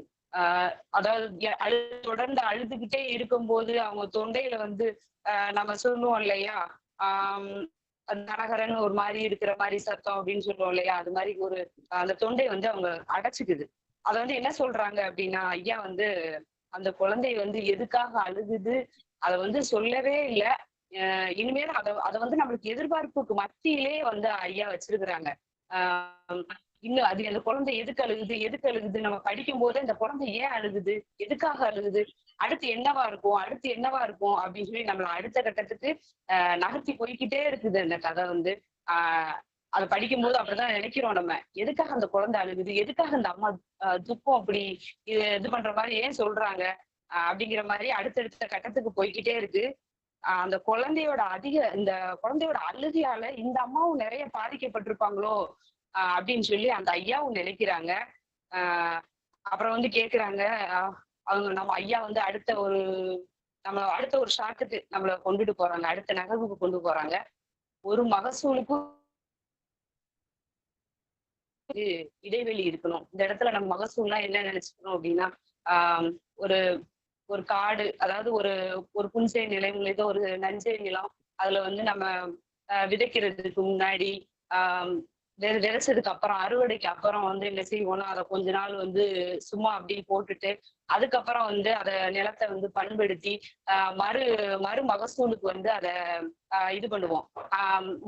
மகசூலுக்கு வந்து அந்த இதை வந்து நம்ம வந்து பண்படுத்துவோம் மறுமகசூலுக்கு. அந்த மாதிரி என்ன சொல்றாங்க அப்படின்னு சொன்னா, மறுமகசூல் பண்றதுக்கு அந்த இடைவெளி வந்து தேவை அப்படிங்கறத வந்து நம்மள்கிட்ட வந்து ஐயா வந்து சொல்லிக்கிட்டே இருக்கிறாங்க. அதை வந்து நம்ம கிட்ட கண்ணுக்கு முன்னாடி வந்து காமிக்கிறாங்க. ஓய்வு எடுத்ததுக்கு அப்புறம் தான் இன்னொரு மகசூலுக்கு வந்து அது வந்து சரியா வரும் அப்படிலாம் சொல்றாங்க. அந்த இடத்துல நம்ம அதை அப்படிதான் புரிஞ்சுக்க வேண்டியதா இருக்குது. இந்த கதைக்கும் இதுக்கும் என்ன அப்படின்னு சொல்லி அதை படிக்கும் போதே நம்மளுக்கு எதிர்பார்ப்பு நிறைய ஆகுது. எதுக்காக ஐயா அப்படி சொல்றாங்க அப்படின்னு சொன்னா, அந்த ஒரு குழந்தை வந்து அழுதுகிட்டே இருக்குது இல்லையா, அந்த குழந்தையோட அம்மாவுக்கும் அப்பாவுக்கும் திருமணம் நடக்குது. திருமணம் நடக்கிறதுனா அவர் வந்து வெளிநாட்டுல வந்து வேலை செய்யறவரா இருக்கிறாரு. பொண்ணு கேட்கும் போதே என்ன சொல்றாங்கன்னா, உங்களை வந்து நான் கல்யாணம் பண்ணிக்கிட்டு வெளிநாட்டுக்கு கூட்டிட்டு போறேன் அப்படிங்கிற மாதிரி சொல்லிதான் கல்யாணம் பண்றாங்க. ஆனா வந்து கால சூழ்நிலை வந்து அவங்களால கூட்டிட்டு போக முடியல. கங்கணம் சொல்றாங்க. கங்கணம் கட்டி ஒரு 10 நாள், கல்யாணம் ஆகி ஒரு 10 நாள் வந்துதான் அவங்க 2 பேருமே சேர்ந்து இருக்கிறாங்க, கணவனும் மனைவியும் சேர்ந்து இருக்கிறாங்க. அப்புறம் கால சூழ்நிலையால அவர் வந்து வெளிநாட்டுக்கு போக வேண்டியதாயிருது. அவர் போயிடுறாரு. அந்த 10ல அந்த உருவான குழந்தைதான் அந்த விண்குட்டி அப்படிங்கிற அந்த பொண்ணு. அந்த பொண்ணு என்ன அப்படின்னு சொன்னா, ஆஹ் அந்த பொண்ணு பயங்கரமான ஒரு சுட்டியான பொண்ணு. 2.5 வயசு தான், 2.25 வயசு ஆகுது. ரொம்ப சுட்டியான பொண்ணு. அவங்க அந்த அவங்க வீட்டை சுத்தி இருக்கிற எல்லார்கிட்டயுமே அந்த அந்த பொண்ணை போய் ஈஸியா வந்து ஒட்டிக்கிடுவா. வேற என்னன்னா, அந்த அந்த குழந்தைய வந்து எல்லாருமே அரவணைக்கிற மாதிரி எல்லாமே அரவணைச்சுக்கிடுவாங்க. அந்த குழந்தை இருக்கிற இடம் எல்லாமே கலகலப்பாவே இருக்கும். நல்லா நாட்டியம் ஆடும், நல்லா பாட்டு பாடும். எல்லாருக்குமே அந்த குழந்தைய ரொம்ப பிடிக்கும். அந்த பொண்ணு வந்து பால் பற்களை காமிச்சு அந்த சிரிக்கிற சிரிப்பு அது எல்லாமே எல்லாரையுமே கவரும். அப்புறம் வந்து அந்த அந்த பொண்ணு பாக்குற பார்வை, அது அந்த இடத்துல ஐயா எப்படி சொல்லுவாங்கன்னா குளிர்ந்த பார்வை அப்படின்னு சொல்றாங்க. அந்த அளவுக்கு வந்து அந்த பார்வையோட அத வந்து இங்க ஐயா நல்லா அதை எடுத்து காமிக்கிறாங்க. இந்த வயசுலதான், அந்த 2.25 வயசுலதான் தாய்ப்பால் அப்படிங்கறத வந்து நல்லா செழுமையா குடிக்கிற வயசு இந்த வயசு. இப்படி இந்த பொண்ணோட இது போய்கிட்டே இருக்கிறப்போ என்ன செய்யறாங்க, 2.25 வயசுல தப்பி தவறி வந்து அவங்க அப்பா வந்து எதிர்பார்க்காத விதமா வந்து திரும்ப வர்றாரு. வெளிநாட்டுல இருந்து திரும்ப வர்றாங்க. வந்த உடனே வினுக்குட்டி வந்து நல்லா தூங்கிக்கிட்டு இருக்கிற போது அந்த சம்பவம் வந்து நடக்குது. தாய் வந்து தனியா இருக்கிறாங்க. வினுக்குட்டியோட அம்மா வந்து தனியா இருக்கிறாங்க. அவங்க அப்பா வந்து தூங்கி கொண்டிருக்கு. வந்து அவ மட்டும் இல்ல தூங்கல, இந்த ஊரே தூங்கிக்கிட்டு இருக்குது. அப்ப வந்து சொல்றாரு ஐயா, அந்த இடத்துல காஞ்ச மாடு வந்து கம்புல விழுந்த மாதிரி, அதாவது அந்த தாம்பத்திய உறவை வந்து அப்படி சொல்றாரு. அப்படிதான் நம்ம அதுதான் உண்மை. அந்த காஞ்ச மாடு கம்புல விழுந்த மாதிரி அப்படின்னு சொல்றாங்க.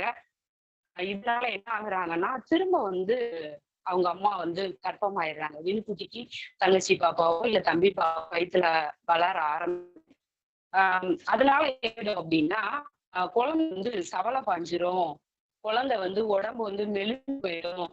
அதனால என்னன்னா இவளுக்கு வந்து பால் கொடுக்க கூடாது, உடல் அப்படின்னு அந்த குட்டிக்கு இருக்கிற அந்த தாய்ப்பாலை வந்து அவங்க கொடுக்காம வினுக்குட்டி கொடுக்குற இது அந்த குழந்தை எது எனக்கு ஒண்ணு எப்படி மறுக்கலாம், அதை வந்து எப்படி அப்படிங்கிற வந்து அந்த போராட்டத்தோனி அந்த அழுக எல்லாமே வந்து வினுவோட அம்மாவும் தனிமையில அழுகுறாங்க. எப்படின்னா சத்தமே இல்லாம அழுகுறாங்க. வினுவோட அம்மா வந்து சத்தமே தாய் போக அப்படின்னு சொல்லி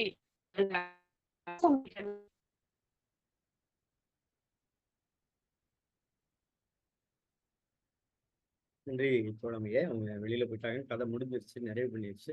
சிவசுப்ரமணியத்தோட நீங்க பின்னோட்டத்தை தொடக்கலாம்.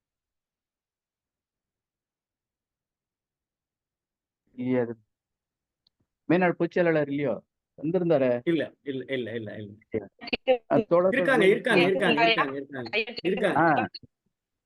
அம்மா என்னமா முடிச்சிங்களா? அம்மா முடிச்சிங்களா? அவ்வளவுதான் ஐயா, முடிஞ்சிருச்சியா. வினுக்குட்டிய வந்து யாராலையும் முடிச்சுட்டேயா, யாராலையுமே சமாதானம் பண்ண முடியல. ஐயோ, அந்த அழுக அப்படிங்கறதோட ஐயா வந்து கதைய வந்து முடிச்சிருக்கிறாரு. முடிச்சிட்டேங்க ஐயா. நன்றிங்கம்மா. கவிஞரே, நான் கவனிக்கல, ஒருவேளை நான் கண்ணாடி போட்டதுனால சரியா தெரியலைன்னு நினைக்கிறேன், பொறுத்தருள்க. கண்ணாடியை கழட்டின்னு தான் சரியா கண்டுபிடிச்சிருப்பேன், பொறுத்தருள்க. வழக்கமாக தொடங்கி வைக்கிற கவிஞர் ரவீந்திர பாரதி ஐயா அவர்கள்.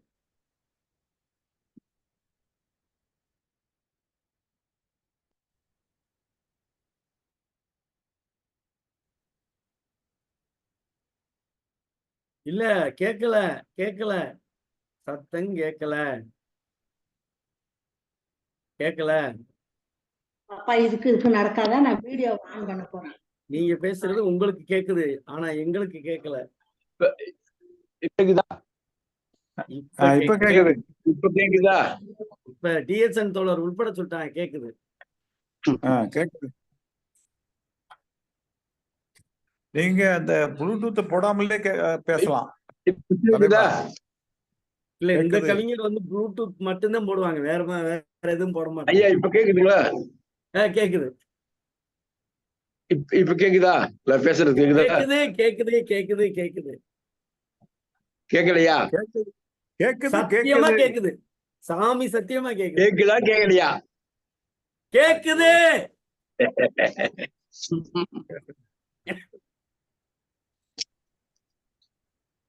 ஐயோ, நாம பேசுறது கேட்கல. இன்னைக்கு எல்லாத்துக்குமே மோசமான நேரமா இருக்கு. இல்ல இல்ல, ஆனா கேக்குதா? ஐயா தலைப்பு அப்படி வச்சாலும் இன்னும் அது மோசமா தானே இருக்கு. இப்ப கேக்குதுங்களா? நீங்க பேசுறது கேக்குது. நீங்க நான் பேசுறது பேசுறது ரொம்ப கேக்குதா? நல்லா கேக்குது. நீங்க பேசுறது ரொம்ப நல்லா கேக்குது. சாமி சத்தியமா, குலசாமி சத்தியமா, சத்தியமா நீங்க பேசுறது கேக்குது. இல்ல அவரை பேசிட்டு இருக்கீங்க. அப்ப கேக்குதா? கேக்குதா? கேக்குது கேக்குது ஐயா, கேக்குது ஐயா. வணக்கம், பேசுங்க. பிரபார ஐயான்னு சொல்லிட்டா. இப்ப கேக்குதா? அன்பான தோழர்களே, எந்திரிச்சு போறேன், எனக்கு உங்கள் அனைவருக்கும் என்னுடைய அன்பு வணக்கம். வணக்கம் வணக்கம். இன்று உண்மையிலே இனிய நாள்தான். நம்முடைய அப்பணசாமி அவர்கள் சொன்னது போல, தொடக்கத்தில் சொன்னது போல, இன்று ஒரு இனிய நாள் என்று சொன்னார்.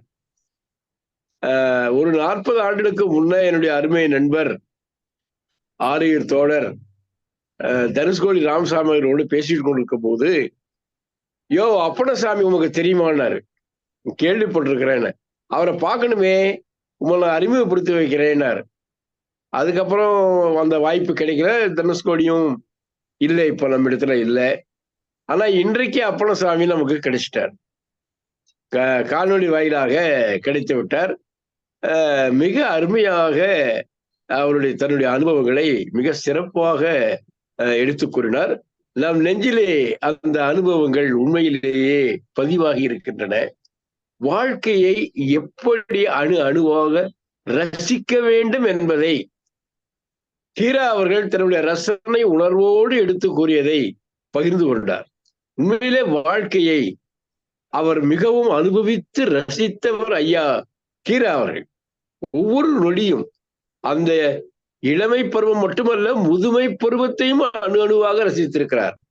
அந்த கனிந்த பருவத்தை கூட அவர் ரசனையோடு தன்னுடைய வாழ்க்கை முழுவதையும் பார்த்து முடித்திருக்கிறார். அதை எழுத்திலும் பதிவு செய்திருக்கிறார். அதுதான் பெரியவர்கள் பெரியவர்கள் எப்படி வேண்டுமானாலும் நடந்துக்குவாங்க. ஆனா சின்ன குழந்தை அது இந்த பாலை மறக்க மாட்டாமல் அது அழுகின்ற அந்த நிகழ்வை கதை சொல்லி அவர்கள் ரொம்ப அருமையாக சொல்லியிருக்கிறார். மோசம், இவன் காஞ்ச மாடு கம்பளம் நுழைஞ்ச மாதிரி இவன் பண்றான். ஆனா அந்த இளம் குழந்தை தன்னுடைய தாய்ப்பாலை மறக்க முடியாமல் அது அழுது கொண்டே இருக்கிறதா. அந்த குழந்தையினுடைய குணாதிசயங்களை சித்தரிக்கிற பொழுது அது எல்லா இடத்துலயும் அன்பா போகும், எல்லா இடத்துலயும் பேசும், பாட்டு பாடும், ஆட்டம் ஆடும். அந்த குழந்தை தீராத விளையாட்டு பிள்ளைன்னு பாரதி பாடுவாரே, அந்த மாதிரி அந்த குழந்தையினுடைய விளையாட்டும் பேச்சும் அதனுடைய அழகையும் வர்ணிக்கிற பொழுது நாமே அள்ளி அந்த குழந்தையை கொஞ்சலாமோ என்ற ஒரு உணர்வு ஏற்படுகிறது. அப்படிப்பட்ட அந்த குழந்தை அந்த பால் மறக்க முடியாமல் அது அழுகிறது. ஆனால் அந்த இதுக்கு போயிட்டு வந்தவன், ராணுவத்திலிருந்து திரும்பி வந்தவன் பண்ற அட்டகாசத்துல இந்த இது அவன் பிரச்சனை அவனுக்கு பாவம், அதையும் ரசனையோடு பண்ணியிருக்கிறாரு. அவன் பிரச்சனை அவனுக்கு ராஜபாடு கம்பளம் நுழைஞ்ச மாதிரி. ஆனா அந்த இளம் குழந்தைக்கு தெரியுமா? ரொம்ப அருமையான கதை. எல்லாருக்கும் பிரச்சனை இருக்கு, எல்லாருக்கும் இது இருக்கு, எல்லா பிரச்சனையும் தான் தீரணும் தான். ஆனா அந்த இளம் குழந்தைக்கு தெரியுமா இவங்களுடைய பிரச்சனை? தெரியாது, பாவம் அழுது. அதனுடைய உலகம் வேறு, அந்த குழந்தையின் உலகம் வேறு. அதை மிக அழகாக பதிவு பண்ணியிருக்கிறார். நம்முடைய அந்த குருலட்சுமி சகோதரி அவர்களும் இந்த கதையை அழகாக சொல்லி இருக்கிறார்கள். கடைசியா நான் சொல்றது என்னன்னா, நம்ம அப்பணசாமி அவர்கள் அவர் தன்னை உருவாக்கிய அந்த ஆளுமையை, ஹீரா அவர்களை அவர் எத்தனை பேர் உருவாக்கி இருக்கிறாரு. தான் பெற்ற குழந்தைகளைப் போல இந்த உலகத்தில் உள்ள அத்தனை பேரையும் நேசிச்சிருக்கிறாரே. அப்படி திறமை உள்ளவர்களை கண்டுபிடித்து அவங்கள எழுதுப்பா, எந்த ஒரு கவிஞனோ எழுத்தாளனோ இன்னொருத்தர் எழுத்தாளனோ மதிக்க மாட்டான். அவன் மேல வர்றதை விரும்ப மாட்டான். எப்படி எப்படி ஒரு கதை சொல்லுவாங்க பாருங்க, நம்ம நாட்டு தவளை வந்து மேல ஏறுறதை இழுத்துருன்னு சொல்லுவாங்களே, அந்த மாதிரி எந்த ஒரு எழுத்தாளனும் இன்னொரு எழுத்தாளனே வளர விட மாட்டான். அவனுக்கு என்னையா எழுத தெரியும், அவன் ஒரு ஆளப்பாரு அவனப்பாரு பேசுறத நானே பல எழுத்தாளர்கள் கேட்டிருக்கிறேன். ஆனால் ஹீரா என்கிற மேதமை மிகுந்த ஒரு தாய்மை உணர்வோடு இருக்கக்கூடிய ஒரு ஆளுமை, தன்னை போலவே மற்றவர்களும் வர வேண்டும் என்று நேசித்திருக்கிற எவ்வளவு பெரிய உள்ளம், பரந்த உள்ளம், அன்புள்ளம். அந்த உள்ளத்தை எல்லாம் நம்மளாக பாரதிதாசன் தான் சொல்லுவார், தமிழர்கள் தாங்கள் கண்டதை ரசித்ததை எல்லோரும் பதிவு செய்ய வேண்டும், எல்லோரும் கவிதை எழுத வேண்டும் என்று கவிஞனாக ஆசைப்பட்டார். அதுபோல இந்த எழுத்தாளர் எல்லோரும் எழுத்தாளராக வர வேண்டும், தன் அனுபவங்களை எல்லாம் எழுத்தில் பகிர வேண்டும் என்று ஆசைப்பட்ட எவ்வளவு பெரிய மேதமை, எவ்வளவு பெரிய ஆளுமை, எவ்வளவு பெரிய தாய் உள்ளம், எவ்வளவு பெரிய பரந்த உள்ளம், அந்த அன்புள்ளம் இன்புள்ளம் கொண்ட அந்த ஹீரா அவர்களை உணர்வுகளை மிக அழகாக பதிவு செய்திருக்கிறார் அப்பணசாமி அவர்கள். அவருக்கும் இந்த களத்தை ஏற்பாடு செய்த கலைஞர் பெருமன்ற அன்பர்களுக்கும் என்னுடைய அன்பையும் நன்றியும் தெரிவித்துக் கொள்கிறேன். நன்றி, வணக்கம். நன்றி கவிஞரே, குணகுணன்னு பேசுறீங்க. பாத்துங்க, ஏதோ சளி பிடிச்சிருக்கு போல இருக்கு, தண்ணி ஒத்துக்கலைன்னு நினைக்கிறேன். பாத்துங்க, உடம்பு பாத்துங்க. நன்றி தோழமையே. அடுத்ததாக தோழர் சிவசுப்பிரமணியன் தோழர். தோழர்கள் அனைவருக்கும் வணக்கம். இன்னைக்கு ஹீராவும் நானும் என்ற தலைப்பின் கீழ் எழுத்தாளர் திரு அப்பணசாமி அவர்கள் எழுத்தில் வராத பல அரிய செய்திகளை சொன்னார். அதுல ஒண்ணுதான், ஹீரா அவர்கள் மறைவிற்கு அரசு மரியாதை கிடைக்க அவர் ஏற்பாடு செஞ்சது ரொம்ப நல்லா இருந்துச்சு. அவருக்கு நன்றி. அடுத்து இந்த மாதிரி ஒரு சிறந்த எழுத்தாளுமைக்கு விருது கிடைப்பதற்கு இடையூறாக இருக்கிறார்களே, அவங்களை என்ன சொல்ல, விருதா பேங்க, விருது கிடைக்கிறதுக்கு இடையூறா இருக்கிறவங்க விருதா பேங்க அவங்க அப்படி இருக்காங்களே அப்படின்னு சொல்லும் போது அது வேதனையாக இருந்தது. அடுத்து இந்த கதையை சொன்ன திருமதி குருலட்சுமி அவர்கள் கதையை ஒண்ணு விடாம நல்லா எல்லாம் சொல்லிட்டாங்க. இன்னைக்கு மோசம்ங்கிறது கதை மோசம் கிடையாது, இணையம்தான் கொஞ்சம் மோசமாயிட்டு. இந்த குருலட்சுமி அவர்களும் அந்த குழந்தைய அழுதத கேட்டாங்களோ என்னமோ, அவங்க குரலும் கரகரத்தது, அவங்க தொண்டையும் கொஞ்சம் கரகரத்தது மாதிரி இணையம் செய்து விட்டது. இருந்தாலும் ஒண்ணு விடாம எல்லாம் நல்லா சொல்லிட்டாங்க. அவர்களுக்கு பாராட்டுகளும் வாழ்த்துக்களும். அதாவது இந்த ஆண்கள் வந்து பெண்களை பெரும்பாலும் இப்ப கொஞ்சம் குறைஞ்சி பரவாயில்ல, இருந்தாலும் முன்னாடி வந்து பெண்களை பிள்ளை பெறும் எந்திரமாக தான் கருதி நடந்து கொண்டார்கள். அது வந்து ரொம்ப மோசமானதுதான். அந்த உடம்பு மோசமா போயிடும் அப்படின்லாம் கருதவே மாட்டாங்க. பெண்களோட உடம்பு அந்த இடைவெளி விடணும், கால அளவு ஒரு 5 ஆண்டுகள்னாலும் இடைவெளி இருக்கணும்னு நினைக்க மாட்டேங்காங்க. அதை நல்லா சொன்னாப்புல. இந்த நடிகர் சிவகுமார் கூட மேடையிலே சொல்லுவாரு, நீங்க பாட்டுக்கு ஆம்பளை என்ன ஒரு சொட்டை விட்டுட்டு போயிருதிய, அதுக்கு பிறகு பெண்கள் படும்பாடு 10 மாதம் சுமக்கிறது மட்டும் இல்லை, அதுக்கடுத்தும் சுமந்து பிள்ளை வளர்க்கிறது எவ்வளவு பெரிய சிரமமான காரியம் அப்படின்னு உங்களுக்கு தெரியாது அப்படின்னு நல்லா சொல்லுவாரு. இல்ல ஒண்ணு கடைசியில சொல்லணும்னா, பொதுவா நல்ல ஆண்கள்ல வந்து நல்லவர்கள் அப்படின்னா 20% தான் இருப்பாங்க, பெண்கள்ல 80% இருப்பாங்க. அதாவது மோசமானவங்க அப்படின்னு புள்ளிவிவரம் எடுத்தா ஆண்கள்ல 80% இருப்பாங்க, பெண்கள்ல வேணா 20% தான் இருப்பாங்க. இந்த இதை ஆண்களை விட பெண்கள் நல்லவர்கள் அப்படிங்கிறத சொல்லி நிறைவு செய்து கொள்கிறேன். வாய்ப்புக்கு நன்றி. நன்றி தோழமையே. அடுத்ததாக அறச்செல்வி அம்மா. அனைவருக்கும் வணக்கம். இன்னைக்கு நான் காலம் கருதி 2 விஷயத்த மட்டும் சொல்லணும்னு பிரியப்படுறேன். இந்த விருது, ஞானபீட விருது ஐயாவுக்கு கொடுக்கணும், அதுக்கான முழு தகுதி இருந்தும் சிலர் அதை தடுத்து இருக்கிறார்கள்.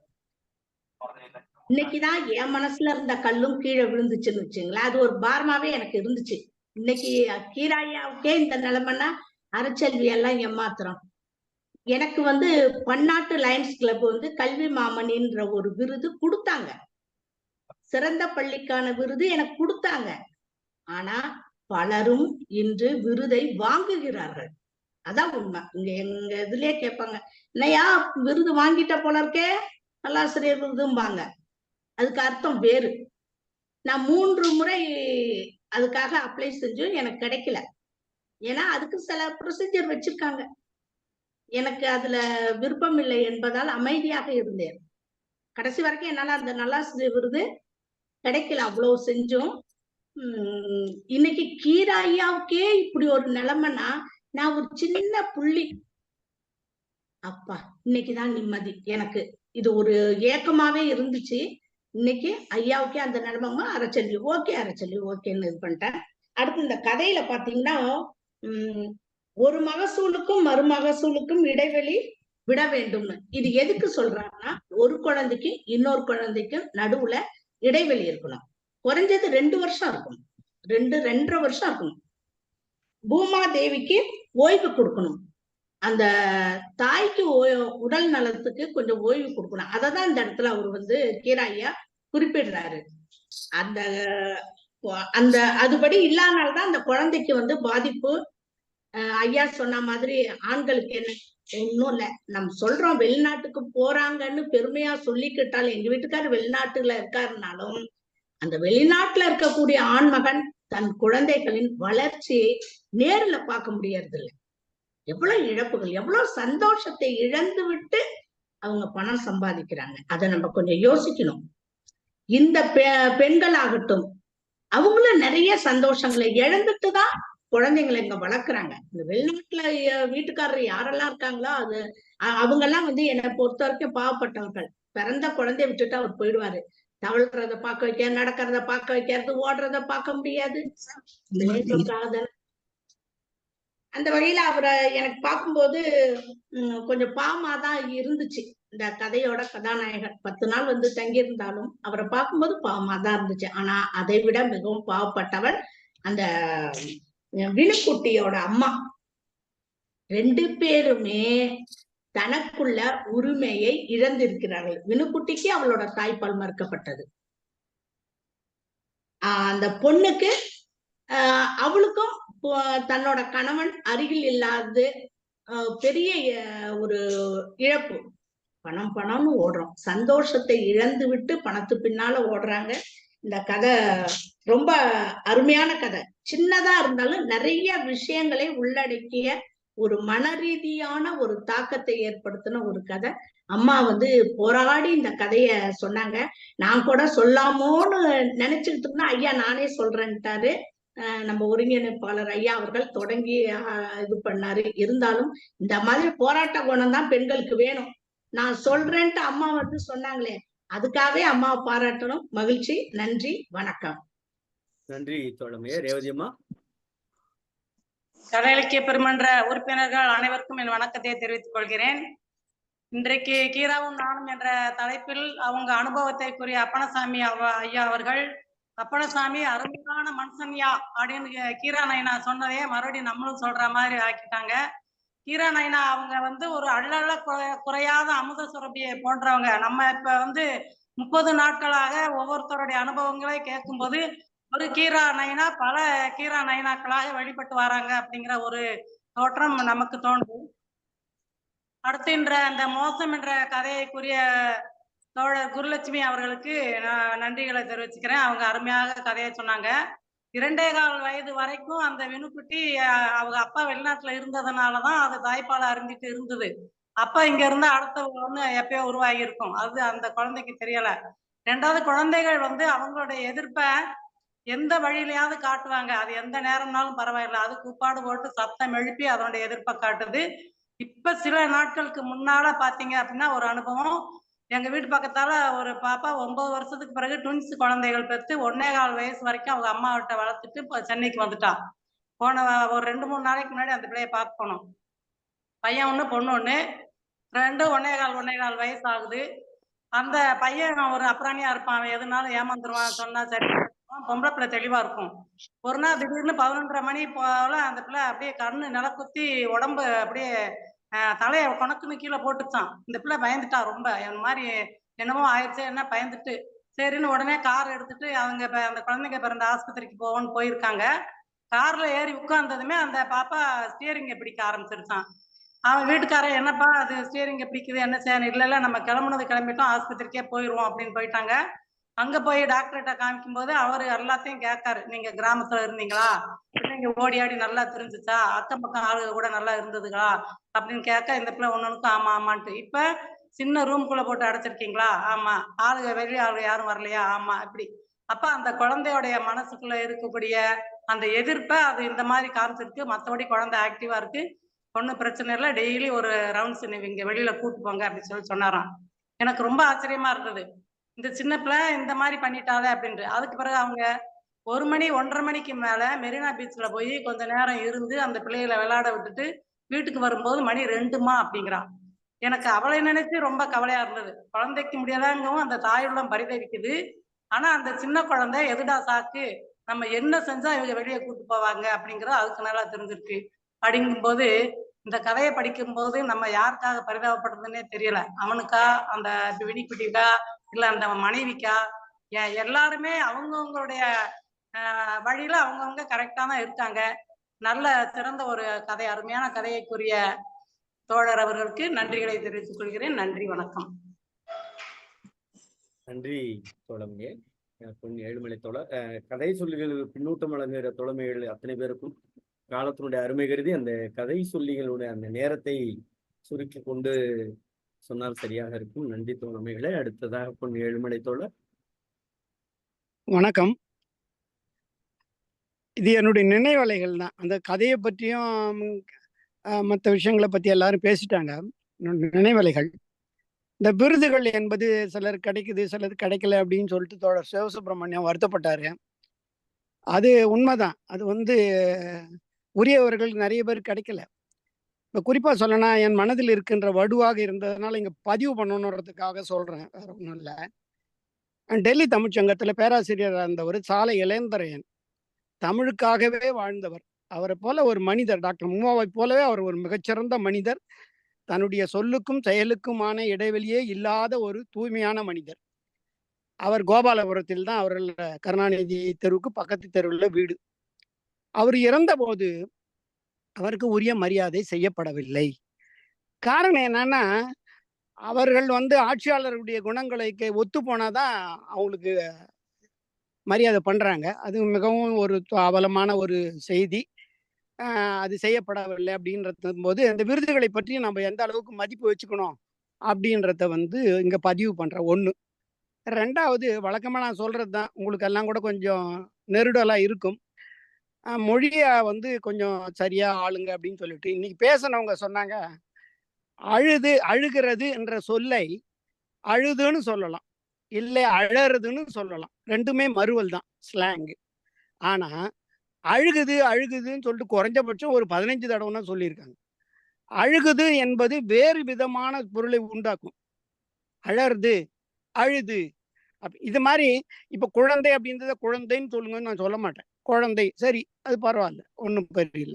ஆனால் அழுது என்பதற்கும் அழுகுது என்பதற்கும் உள்ள பொருள் வேறுபாட்டை தயவு செய்து பேசுபவர்கள் கணக்கில் எடுத்துக்கொண்டு பேசுமாறு வேண்டுகோளாக வைக்கிறேன். இது குறைபாடு அல்ல.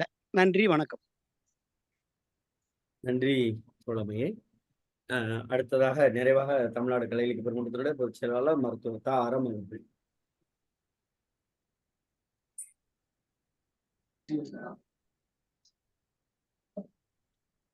தோழர் அனைவருக்கும் வணக்கம். இன்னைக்கு அப்பனசாமி தோழர் ரொம்ப அருமையா அவரோட இளமைகள்ல எப்படி அவர் ஒரு எழுத்தாளராக வருவதற்கு கீரா எவ்வாறு உதவினார், எவ்வாறு எழுத தூண்டினார். இதே இதுதான் அந்த கீரானுடைய நினைவு அப்ப கோயில்பட்டுல 7 சாகித்ய அகாடமி விருது வந்திருக்கு. அதுக்கு முக்கியமான காரணமா கீரா இருப்பாருன்ற மாதிரி அங்க சொன்னாங்க. எல்லாரையும் எழுத எழுத தூண்டிக்கிட்டே இருப்பாரு அப்படின்றது ரொம்ப அருமையா இன்னைக்கு அப்பனசாமியினுடைய ஒப்புதல் வாக்கு மூலமாக அவருடைய வார்த்தைகளின் வழியாக அந்த கூற்று வந்து மேலும் வலுவடைந்திருக்கு. கதை இன்னைக்கு நல்லா சொன்னாங்க. இப்ப இணையத்துல ஒரு பிரச்சனை இருந்தாலுமே மிக அருமையான கதை. மோசம்ன்றது இதுல எதை மோசம் சொல்றாருன்றதான். கல்யாணம் முடிச்சுட்டு வெளிநாட்டுக்கு போறது அது ஒரு மோசம்தான். கல்யாணம் முடிச்சுட்டு இடையில சவல பிள்ளைன்னு அந்த சொல்லக்கூடிய அந்த 2வது பிரெக்னன்சில டோட்லர்ஸ் ரெக்ரெஷன் தான். அது 1.5 வயசுல இருந்து 4 வயசு வரைக்கும் வரலாம். ஆனா பொதுவா இன்னும் கூட நம்ம ஒரு மெட்டர்னிட்டி சென்டர் அந்த ஒரு தாய் சேய் நல இதுல நீங்க இப்ப இருந்தீங்கன்னா தெரியும். பிரெக்னன்சி ஆகி தாய்ப்பால் கொடுக்கும்போது அவங்களுக்கு மாதவிலக்கு வராது. தாய்ப்பால் கொடுக்குற அந்த 6 மாசம் கம்ப்ளீட்டா வராது. அதுக்கப்புறம் கொஞ்சம் கொஞ்சம் வரும். ஆனா அது வராமையே கூட திருப்பி கன்சீவ் ஆயிடுவாங்க. கையில 6 மாத குழந்தைதான் இருக்கும். ஆனா வீட்டு சூழல் காரணமா நாங்க இதை அப்படியே அடுத்த குழந்தைய கன்னி பண்றோம்பாங்க.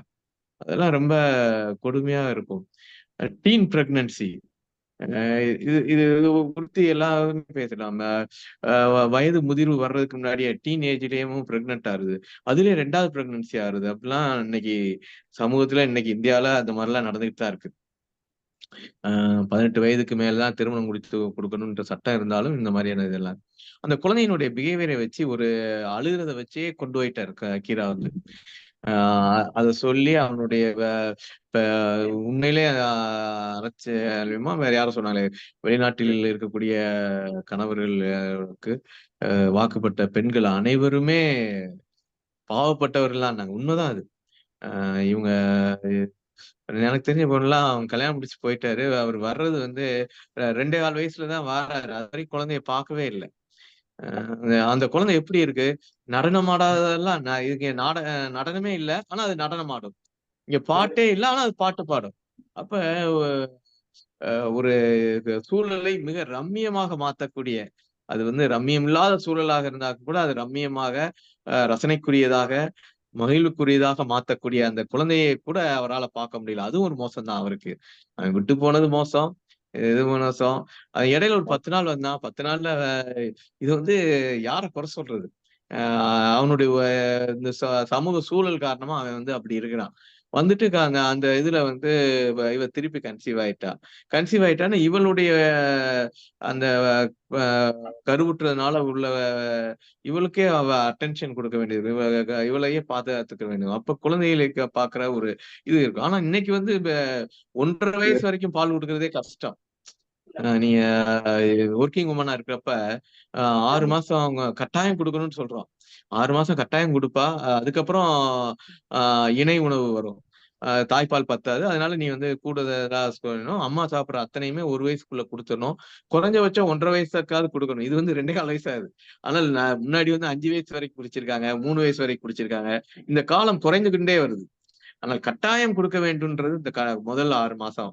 அதுக்கப்புறம் இருக்கணும். ஆனா இந்த சூழல் காரணமாக அது வந்து குறைஞ்சுகிட்டே வந்து இப்ப 1.5 வயசு வரைக்கும் கொடுக்கறதே ஒரு இதா இருக்கு. இன்னைக்கு வந்து அந்த குழந்தை உருவாக்கத்தில், குழந்தை வளர்ப்பதில் பெண்களோட பங்கு வந்து மிக அதிகம். அது வந்து அதனாலதான் இன்சில் போடுறது, யார் இன்சில் போடலாம்னா அம்மா இன்சில் தான் போடலாம். அப்பா இன்சில் தேவைன்னா போட்டுக்கலாம்.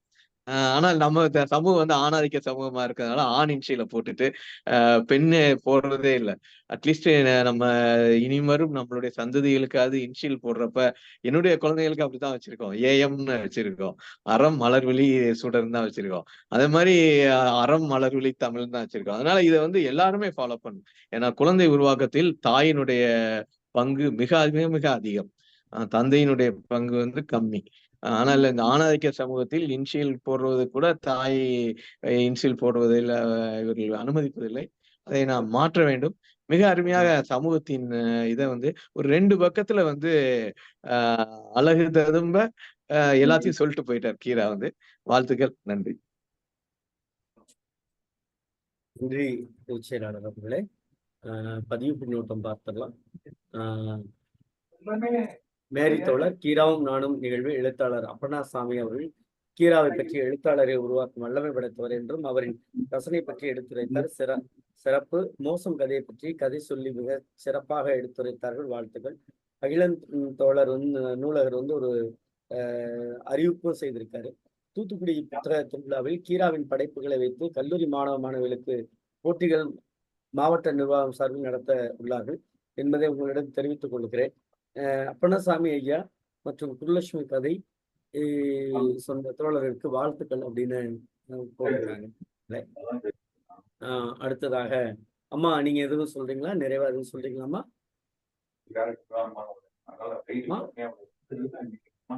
குருலட்சுமி அம்மா எதுவும் சொல்றீங்களா நிறைவா?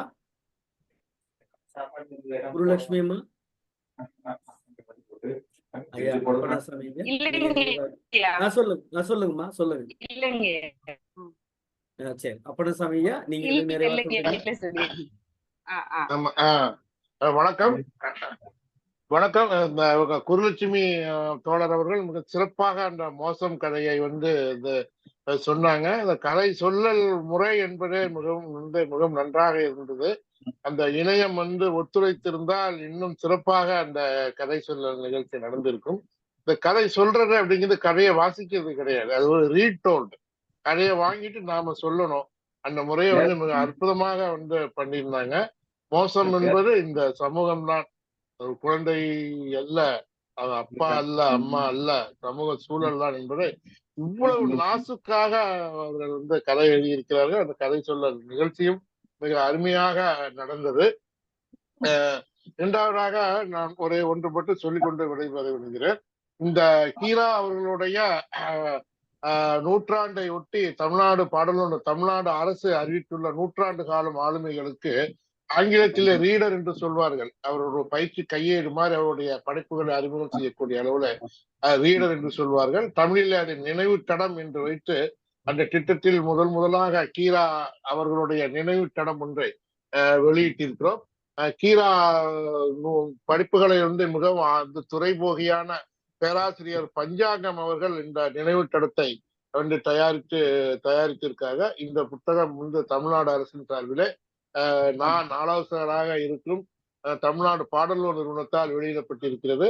அதே போல திசைதோறும் திராவிடம் என்ற ஒரு திட்டத்தின் கீழே முதலாக கி ராஜநாராயணன் அவர்கள் தொகுத்த கரிசல் சிறுகதைகள் அலாங் வித் த சன் என்ற தலைப்பில ஆங்கிலத்திலே வெளியாகி மிகுந்த வரவேற்பு பெற்றுள்ளது. இந்த தகவலை உங்களோடு பகிர்ந்து கொள்ள விரும்புகிறேன். மற்றபடி இந்த வாய்ப்பை எனக்கு உருவாக்கி அளித்த அருமைக்குரிய எனது பாசத்திற்குரிய என்னுடைய என்ன சொல்வது என்று தெரியவில்லை தனுஷ்கோடி அவர்களை நினைவு தடம் எங்க கிடைக்கும் ஐயா? புத்தகம் எங்களுடைய இதுல கிடைக்குங்க, தூத்துக்குடி புத்தக திருவிழாவில கிடைக்கும். அப்படியா? சரி சரி. ஆமா ஆமா, எல்லா புத்தக திருவிழாவிலையும் கிடைக்கும். எங்களுடைய தலைமை நிலையத்தில் இருக்கக்கூடிய புத்தக மையத்திலையும் கிடைக்கும். மிக விரைவில் 100 இடங்களில எங்களுடைய தமிழ்நாடு பாடலூர் நிறுவனம் விற்பனை மையங்களை அமைக்க உள்ளது.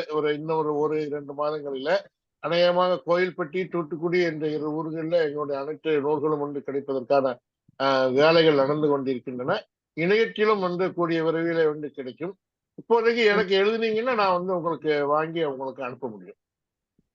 இந்த வாய்ப்பை எனக்கு அளித்த எனது மதிப்புக்குரிய தனுஷ்கோடி அவர்களுடைய உண்மையிலேயே எனக்கு அது இந்த நினைத்தாலே மனம் நெகிழக்கூடிய அளவுக்கு என் மீது பாசம் அந்த அவர்களுடைய இளவல் தோழர் அறம் அவர்கள் தான் இந்த வாய்ப்புக்கு என்னுடைய பேசினார்கள். இந்த வாய்ப்பை கொடுத்த எனக்கு அறம் அவர்களுக்கும் மற்றும் தமிழ்நாடு கலை இலக்கிய பெருமன்ற தோழர்கள் அனைவருக்கும் நான் மீண்டும் நன்றியை தெரிவித்துக் கொள்கிறேன். நன்றி, வணக்கம். நன்றி தோழமையே. பிரபாகரையா நீங்க அது நிறைவா சொல்றீங்களா? பிரபாகரையா எது நிறைவா சொல்றீங்களா? சொல்றேன். நான் பேசுறது கேட்க நல்லா கேக்குது. சரி ரைட்டு. அப்ப பத்திரிகைகள் வரும். பத்திரிகைகள் வந்தன்னா அதுல அவருக்கு மனசுக்கு பிடிச்சிட்டேன்னா அந்த கதைய யார் அதை இது பண்ணியிருக்காங்கன்னு சொல்லி சடார்னு அந்த இதை எடுத்து கீழே நம்பர் இருந்தா பிரபி இங்க வாடா அப்படின்னு கூப்பிட்டு இந்த நம்பருக்கு போன் அடி, இதை நீயும் வாசி அப்படின்னு என்கிட்டையும் கொடுத்து வாசிக்க சொல்லுவார். உடனே அந்த நபருக்கு தொடர்பு கொண்டு அந்த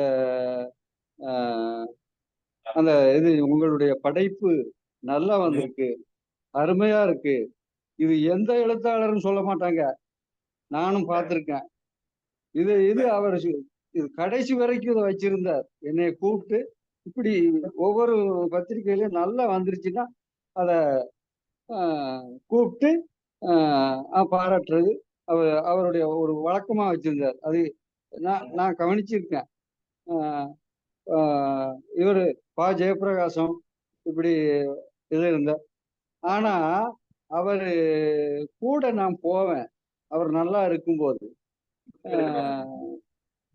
ஆனா அவரு யாருகிட்டையும் நான் ஒரு எழுத்தாளர்னு சொன்னதே கிடையாது. அவங்க பார்த்துதான் இவரை நீங்க இன்னார் இல்லையா அப்படின்னு கேட்ட உடனே லேசா நைஸா அந்த உதடு பிதுங்காத அந்த அந்த அந்த சிரிப்பு, உதடு விரியாத அந்த புன்னகையோட லேசா தலையாட்டுவார். அவ்வளவுதான், அதோட சரி. அதே மாதிரி ஜெயப்பிரகாசம் கூட நான் போயிருக்கேன். எங்க போனாலும் போன உடனேயும் அவர் சொல்லிடுவார், நான் ஒரு எழுத்தாளர், பா. ஜெயப்பிரகாசம் என்னுடைய பேர், அப்படி அந்த மாதிரி.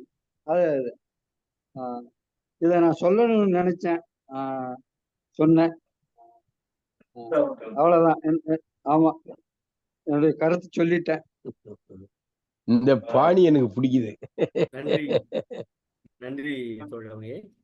பொதுச் செயலாளரே, நாளைய கதை நாளைக்கு அந்த ஒரு சில தூண்டதுனால தடங்களாயிருக்கு. நாளைக்கு காலையில அந்த பதிவுல போட்டுடலாம்னு நினைக்கிறேன். சரிதானே பொதுச் செயலாளர்? நாளைய சிறப்பு விருந்தினர் விஜயா பதிப்பகம் வேலாயுதம் அந்த சார் கீராவும் நானும் என்ற தலைப்பில் அவருடைய அனுபவ பகிர்வை பகிர வருகிறார். நன்றி பேசுவார். நன்றி தோழமைகளே.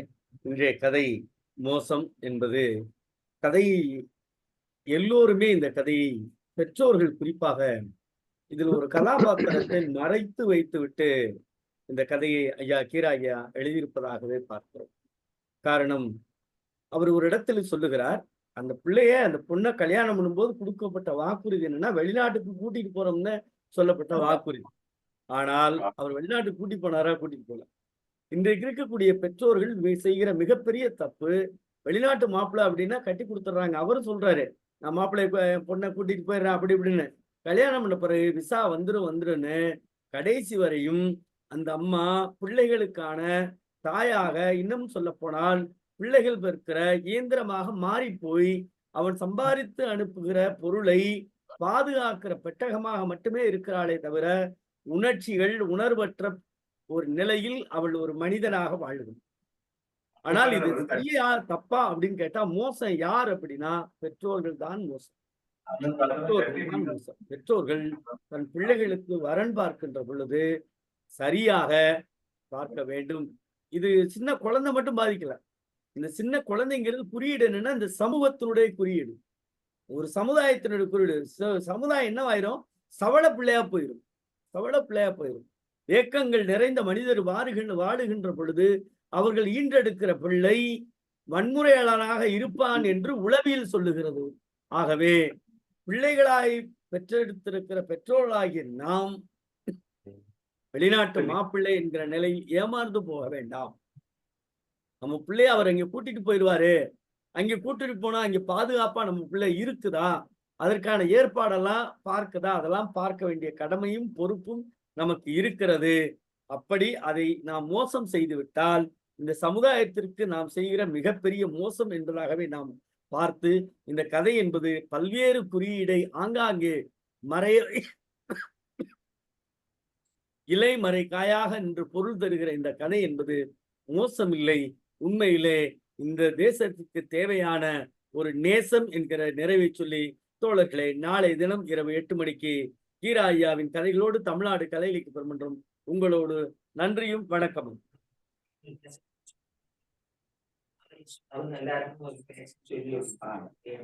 அதான்